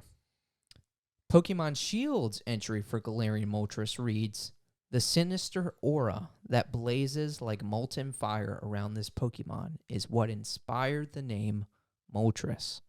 Like, how do you have a Pokédex entry that say things like that if they're just regional variants? That leads me to believe that maybe these are the original ones. Because the Cantonian Pokédex entries don't say anything about like why they're named this, why they're named that. But these ones are very specific on why they're named that. Oh. See where I'm getting at? Yeah. So, again, that's pretty solid evidence on why people speculate that maybe these are the original ones. Very interesting. And again, like their shiny variants mimic those of the Cantonian ones. So could the Cantonian ones just be shiny ones that have like evolved or whatever? Yeah. Or adapted to their surroundings. Interesting stuff. But either way, that was Articuno and Zapdos. That leads Moltres. Moltres is a fire and flying type legendary Pokemon introduced in Generation 1 and is said to live near volcanoes or fiery highlands, but in the original games can be found at Victory Road after beating the Elite Four. Moltres sheds embers with every flap of its wings, creating a brilliant flash of flames. By dipping itself into the magma of an active volcano, this Pokemon can heal itself, as if it's like a phoenix or something. Whoa. This Pokemon can heal itself and can even control fire at will. It migrates to the south with the coming of spring and is said to bring an early springtime to cold lands. In Generation 8, exclusive to the Crown Tundra DLC, Moltres has a Galarian form that is a dark and flying type Pokemon. Damn. Interesting lore. So as far as lore on the game goes, that's all we have. We got some facts for you, but that about wraps up the lore section. Yes. But yes, we do have some pretty neat facts, some pretty neat Pokemon facts here. The first being, the names red and blue were selected because it was believed that these colors better appear to Americans due to the United States flag being red, white, and blue. Obviously, they couldn't do white because there was only 2 games at the time. Right. We eventually got our Pokemon White. Yeah, exactly. Although they kind of backtrack with like Fire Red and Leaf Green. I know. They're like, America gets one, we get one. Well, they were like, hey, we already have this established. We can go back to the roots with green. Yeah, pretty much. People love us. They're like, eat shit. Yeah. So the American staff in charge of localizing the games tried to change the Pokemon designs, but Sunekazu Ishihara, the Pokemon CEO, turned down the proposal. Thank fucking God. The Americans would have butchered that shit probably. According to the change the Pokemon designs? Yeah. Do you know which ones in particular? Maybe all of them. I have no idea. Oh my gosh. Yeah. It's just a broad statement. But yeah. Yeah. Fuck that. Here's also another interesting one. According to the Pokemon Pokédex Collector's Edition, Prima's official Pokemon guide, Red and Blue were developed by a team of 9 members. That's pretty mind-blowing. Imagine a crazy. $100 billion franchise resting on 9 people's shoulders right now. Dude, think about it. Pokemon Red, Blue, Yellow, Red, Green. That nowadays, that's a fucking indie game. Honestly. Made by 9 people? Yeah. That's an indie game. Fucking Stardew Valley, 1 guy. That's wild. Yeah. The opening of Pokemon Red features a Gengar battling a Nidorino, like in the original Japanese Red and Green version. We did mention a little bit of this last episode. Not quite to this, what I'm about to point out, but while the opening of Pokemon Blue features Gengar battling a Jigglypuff instead, as in the Japanese Blue version. Due to an oversight, Jigglypuff appears purple instead of pink. In this battle against Gengar, This is left over from the earlier battle between two purple Pokemon, Gengar versus Nidorino. And this is actually cool because you have a sticker of a purple Jigglypuff, which you kind of assume is based on that. Maybe a Little nod. fact. Yeah, so, we all have, we all know, like, the Wish app. And what are some of those other ones, like Temu or something? But, you just get, like, kind of cheaper quality stuff for really cheap from, like, China.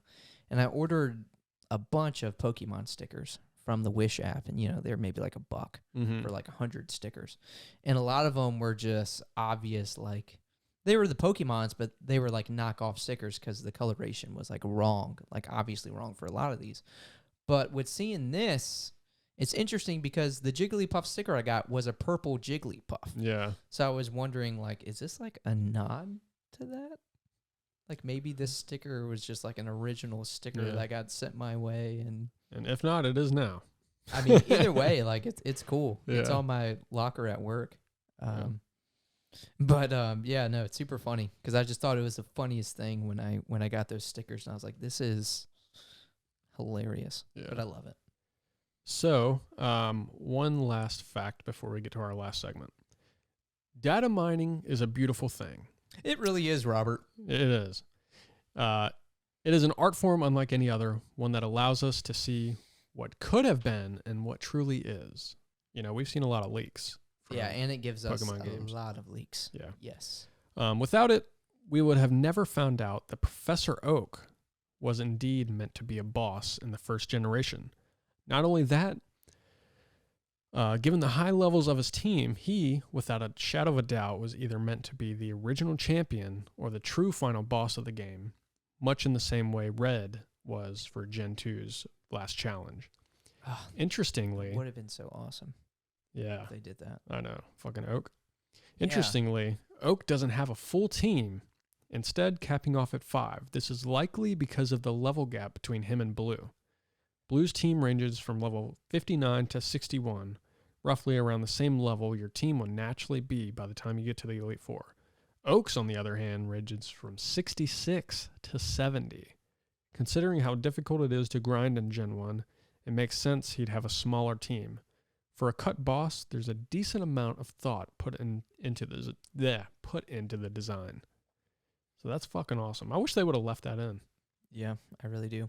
Especially with like that dialogue shared at the end, like, hey, Blue, like you didn't care for your team like Red did. Like that's why he's better. That's why he won. But then he could have been like, well, let me show you how it's really done. Mm-hmm. Dude, imagine going to Cerulean Cave. Oak's standing there. With the Mewtwo. Not even standing there Spoon with in it. hand. He's standing in the position, and he battles you. And the first Pokemon he throws out, look what I just caught. Dude, that would have been sick. Yeah. Like, you were just a little too I talked to late. Dr. You were Fuji. onto something. He gave me a Master Ball. I mean, because in the Pokemon Origins, like, anime short series, like, Red goes to Professor Oak, and it's Professor Oak that then tells him, like, about the Cerulean Cave? Yeah, the cave, and met, Mr. Fuji. Yeah. So he could have been the one that was like, I'm going to discover him first. I know, right? Rushes off. So when you get there, he's already there, and he's called him and then uses Mewtwo against you. And then if you beat him, he then, rewards you with Mewtwo. I feel like there's some, like modded games that probably have some shit like that. Oh, I guarantee. But that's really cool. Yeah. Very neat. I wonder, what... Like, I can't think of a reason as to why they would have took that out. Unless they didn't want to give the vibe of, like, Professor Oak being, like, an antagonist. Which, I mean, there was an easy workaround. Just give him, like, nice dialogue. True. Just make it, he doesn't have I really to be, want to test you. Yeah, he doesn't have to be, like, an evil Yeah. antagonist by any means. So, I don't know. But either way, here we go. Our last segment. All right, so this last segment is Gen 1 exclusive, but we're doing Who's That Pokemon?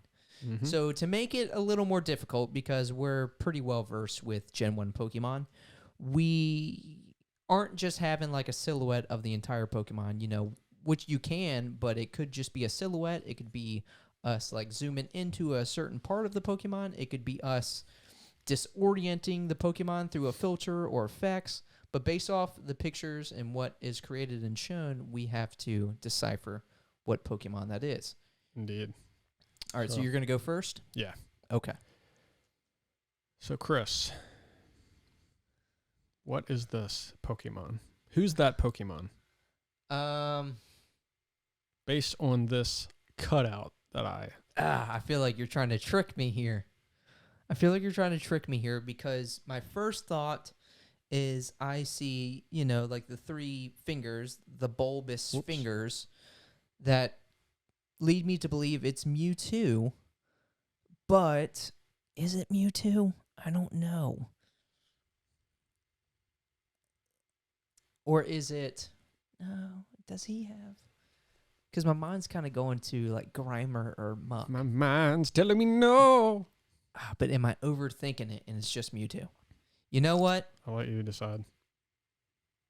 Because I imagine Grimer and Muck, but they just have like slime and sludge. I don't know if they really have anything that makes out as like being fingers. I'm gonna go Mewtwo. Who is it? It's Grimer.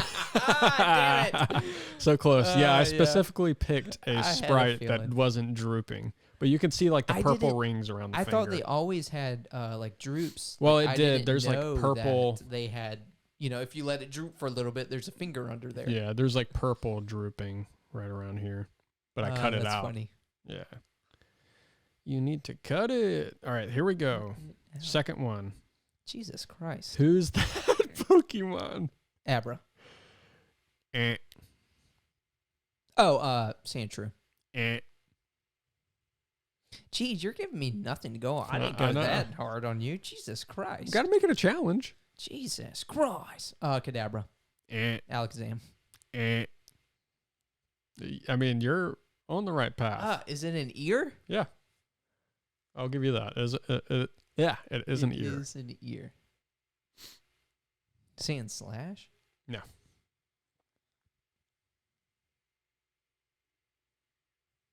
I don't know if you're going to be able to guess this one. Yeah, I don't think I know. You want it? Yeah. Kangaskhan. It's Kangaskhan's ear. Why is that color? The color really threw me off. Yeah, it for some reason the color for the ears is just way lighter. It's like greenish or not greenish, grayish brown the rest of the body, and then it's just like you should have had the like original image. I would have loved to have seen the original image. Oh, I do have it. Oh, you do? Okay, yeah. Let me see. I'll show it after because I gotta open up the rest of the shit. Who's that Pokemon? Oh, Primate. Damn, good job. Yeah, thank you. That's solid. Damn, good job. Who's that Pokemon? There's a War Turtle. Squirtle, Blastoise? It's Squirtle, yeah. Oh, okay. I was thinking you were gonna say Sandslash. Well, when I seen the little sorry. image before you clicked on it, I was thinking Sandshrew, but then as it got closer, I was thinking, oh no, that looks like it's one of the turtles. Gotcha. The turtles. Turtles. It's turtle time. Who's that Pokemon? Haunter. Gengar. Haunter's purple. I didn't know Kangaskhan's ear was that color. And I mean, it's a sprite. I guess it is kind of purple. All the sprites are fucking 20. Wait, did you say Kangaskhan? Or what was the Kangas? Well, I was talking about his ear? Oh, yeah. How it's a different color. Gotcha. And again, the sprites, depending on the sprite you choose, it's like a different hue or shade of purple. Yeah, that's fair. Is it a Clefable? Nope. Clefairy? Nope. Oh, that's the ear of Mewtwo. Yeah, good job.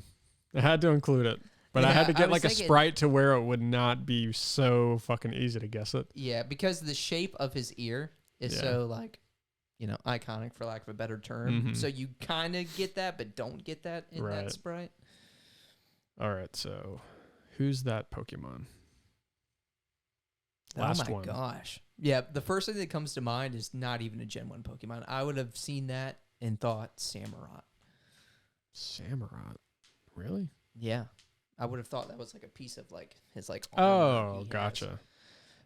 What is that? That Kind of is, reminds me. No.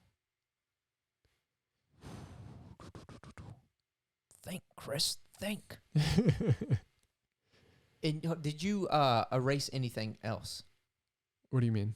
Oh, no. Okay, so this that's is how it. yes. Okay. I I just just want to make cropped sure if there was an arm there, you didn't erase like, the arm part. There's no way this is this is a cloister. No. Oh, you think it's like the tail of a cloister or something? Nah. That wouldn't be a. No, I can't think of any. No. What is that? Just so I'm not going on for minutes. Nothing's coming to mind. That is the ear of a Dratini. Huh? That's Dratini's ear. Oh. You see it now? Yeah. Yeah. I flipped it around to make it look like a fin of some sort. Yeah. Damn. That was good. Good job though. I think you got one. I mean, you got two. I eventually got some. No, you got three. Because you got well, I guess not first guess, but yeah. Technically, yeah, you got 1, 2, 3. I said Grimer. 4, yeah, you did. But that was okay. I like that you put it in like really hard mode. I thought that was what we were doing. Well, I will say I have it. Did you delete the tabs? I had the tab pulled up. So the way I have it set up is the odd numbers are, well, it's in 2 separate folders, but it'll say 1, 3, 5, 7, 11. Well, 9, 11. Okay. You want so me to go the in odd order? ones are the ones you can look at. But for each You didn't take them out of the folder? I did. For each, the even numbers are in the other folder. But the corresponding even number to the odd number is like the actual Pokemon. Oh. I have the actual images. Okay, tell me if this opens up. I'm not going to look. No, it should be list format. Okay, tell me. It's a list. Okay, yeah. cool. So yeah, those are the ones you don't look at. Not yet. And again, I would say I went. I would say you went hard mode. I don't know if I'd say really hard, but it was hard mode. This is like adept of like the Budokai World Martial Arts Tournament. Okay. Yeah. All right. Well, let's see. Yeah. Oh my fucking god! Are you sure? What the fuck is that? What is that? Oh. Is that a Weeping Bell? Or Victory Bell? Victory Bell. Okay. I've seen the disconnect flip down it. here. Go ahead and flip it at the top and you'll easily see it. Nice. Yeah. Okay. But that was a really cool effect on Procreate. It's like a glitch effect. Yeah. And I was like, that's oh, sick. damn, that's really neat. Okay. I'll have to utilize that. So yeah, I did a bunch of like random things like that. Nice. Okay. Some of them are just zoom ins, but I was kind of playing around. Well, let's see what number 2 is. Executor. Yeah. Easy. That's easy mode. I mean, what other Pokemon would have that? I'm trying to think. Right. Tropius? Obviously not. Maybe Gen something 1. like it, but yeah. Oh, God. Oh, fuck. What is that? That looks weird as hell. Oh, Hitmonlee? No? Final guess? No. Oh, okay. Doduo. Or Do Trio.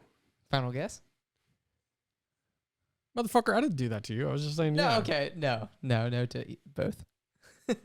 Fucker, I didn't do that to you. You're not being fair. Oh, fuck. Okay. This is I'm wondering what part of Hitmonlee you thought this was. I don't know. I think he's got like the claws like that, but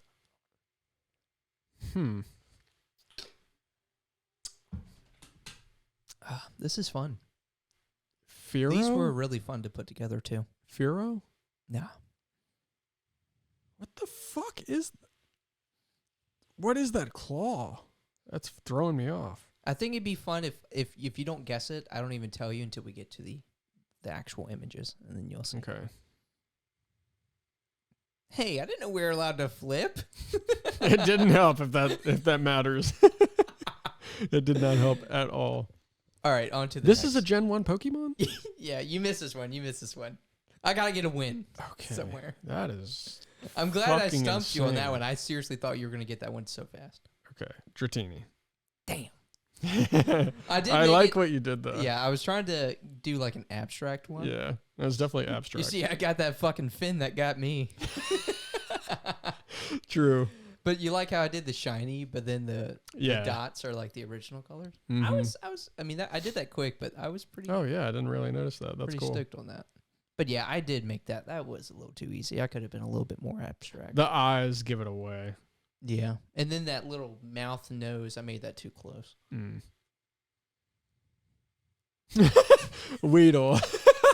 I was like, what the fuck happened here? That's a Weedle for sure. Yeah.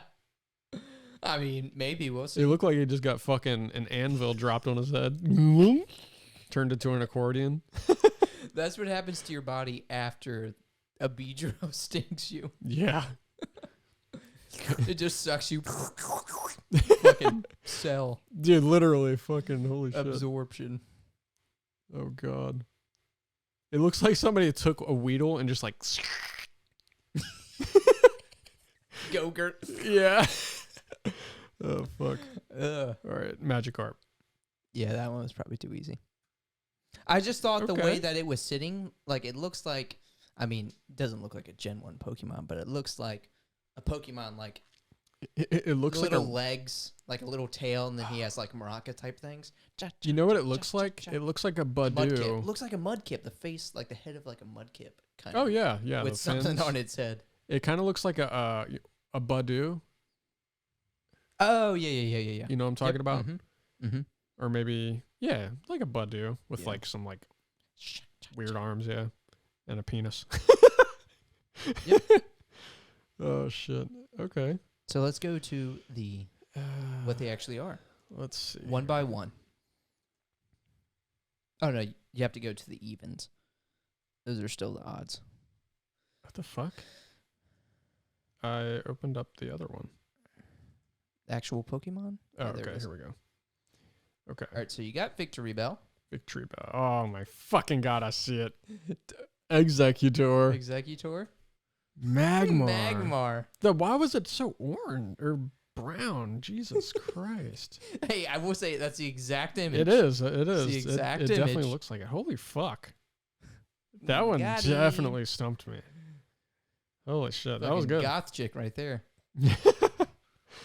Oh, Got the shit. choker on. Classic Dratini. What the fuck? You were wrong. It was a Gyarados. That's why you were doing all that painting on your fucking tablet. That was my last idea. I was like, how can I cram this fucking Gyarados into the body good. That's fucking of good, a dude. Magikarp? That's good.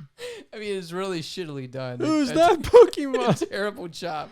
But yeah, that's what I was going for. Oh my God. So dude. that's why it was like an obvious, easy one. That's fucking... You're like, oh, that's a Magikarp. Duh. That's genius. I like that a lot. Yeah, so that's all we got, right? That's it. How much time? What are we at? Oh, okay, yeah, perfect. So yeah, that's been episode 54, part 2 of Kanto Lore. Whenever we get to the next part of this series with Johto, We will be discussing Johto. yeah, I think I just worded that completely wrong. Yeah. I think I was trying to say whenever we continue the series, it will be we will be discussing Johto. Yeah, Will not be the next episode though. definitely not. We need a research break. Mm-hmm. Dude, to put this into perspective, with last week's episode, I don't know if I like sit it on air, but that was 19 pages combined of like notes. This one was 16, a little bit less, but we put some fucking hours in with these episodes. So I hope that came across. They were definitely fun to film. Yeah, definitely got some cool facts that even we didn't know.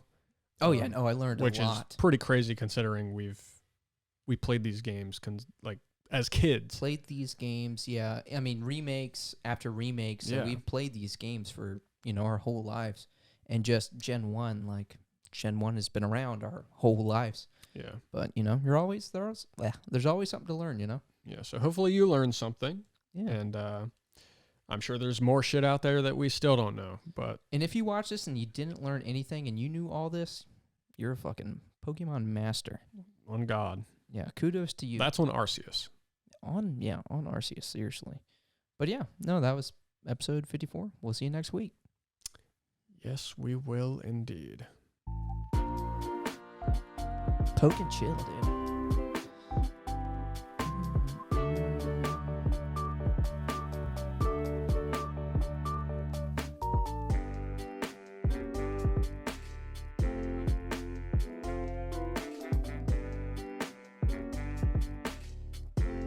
Is that Squidward? That's jazz, baby.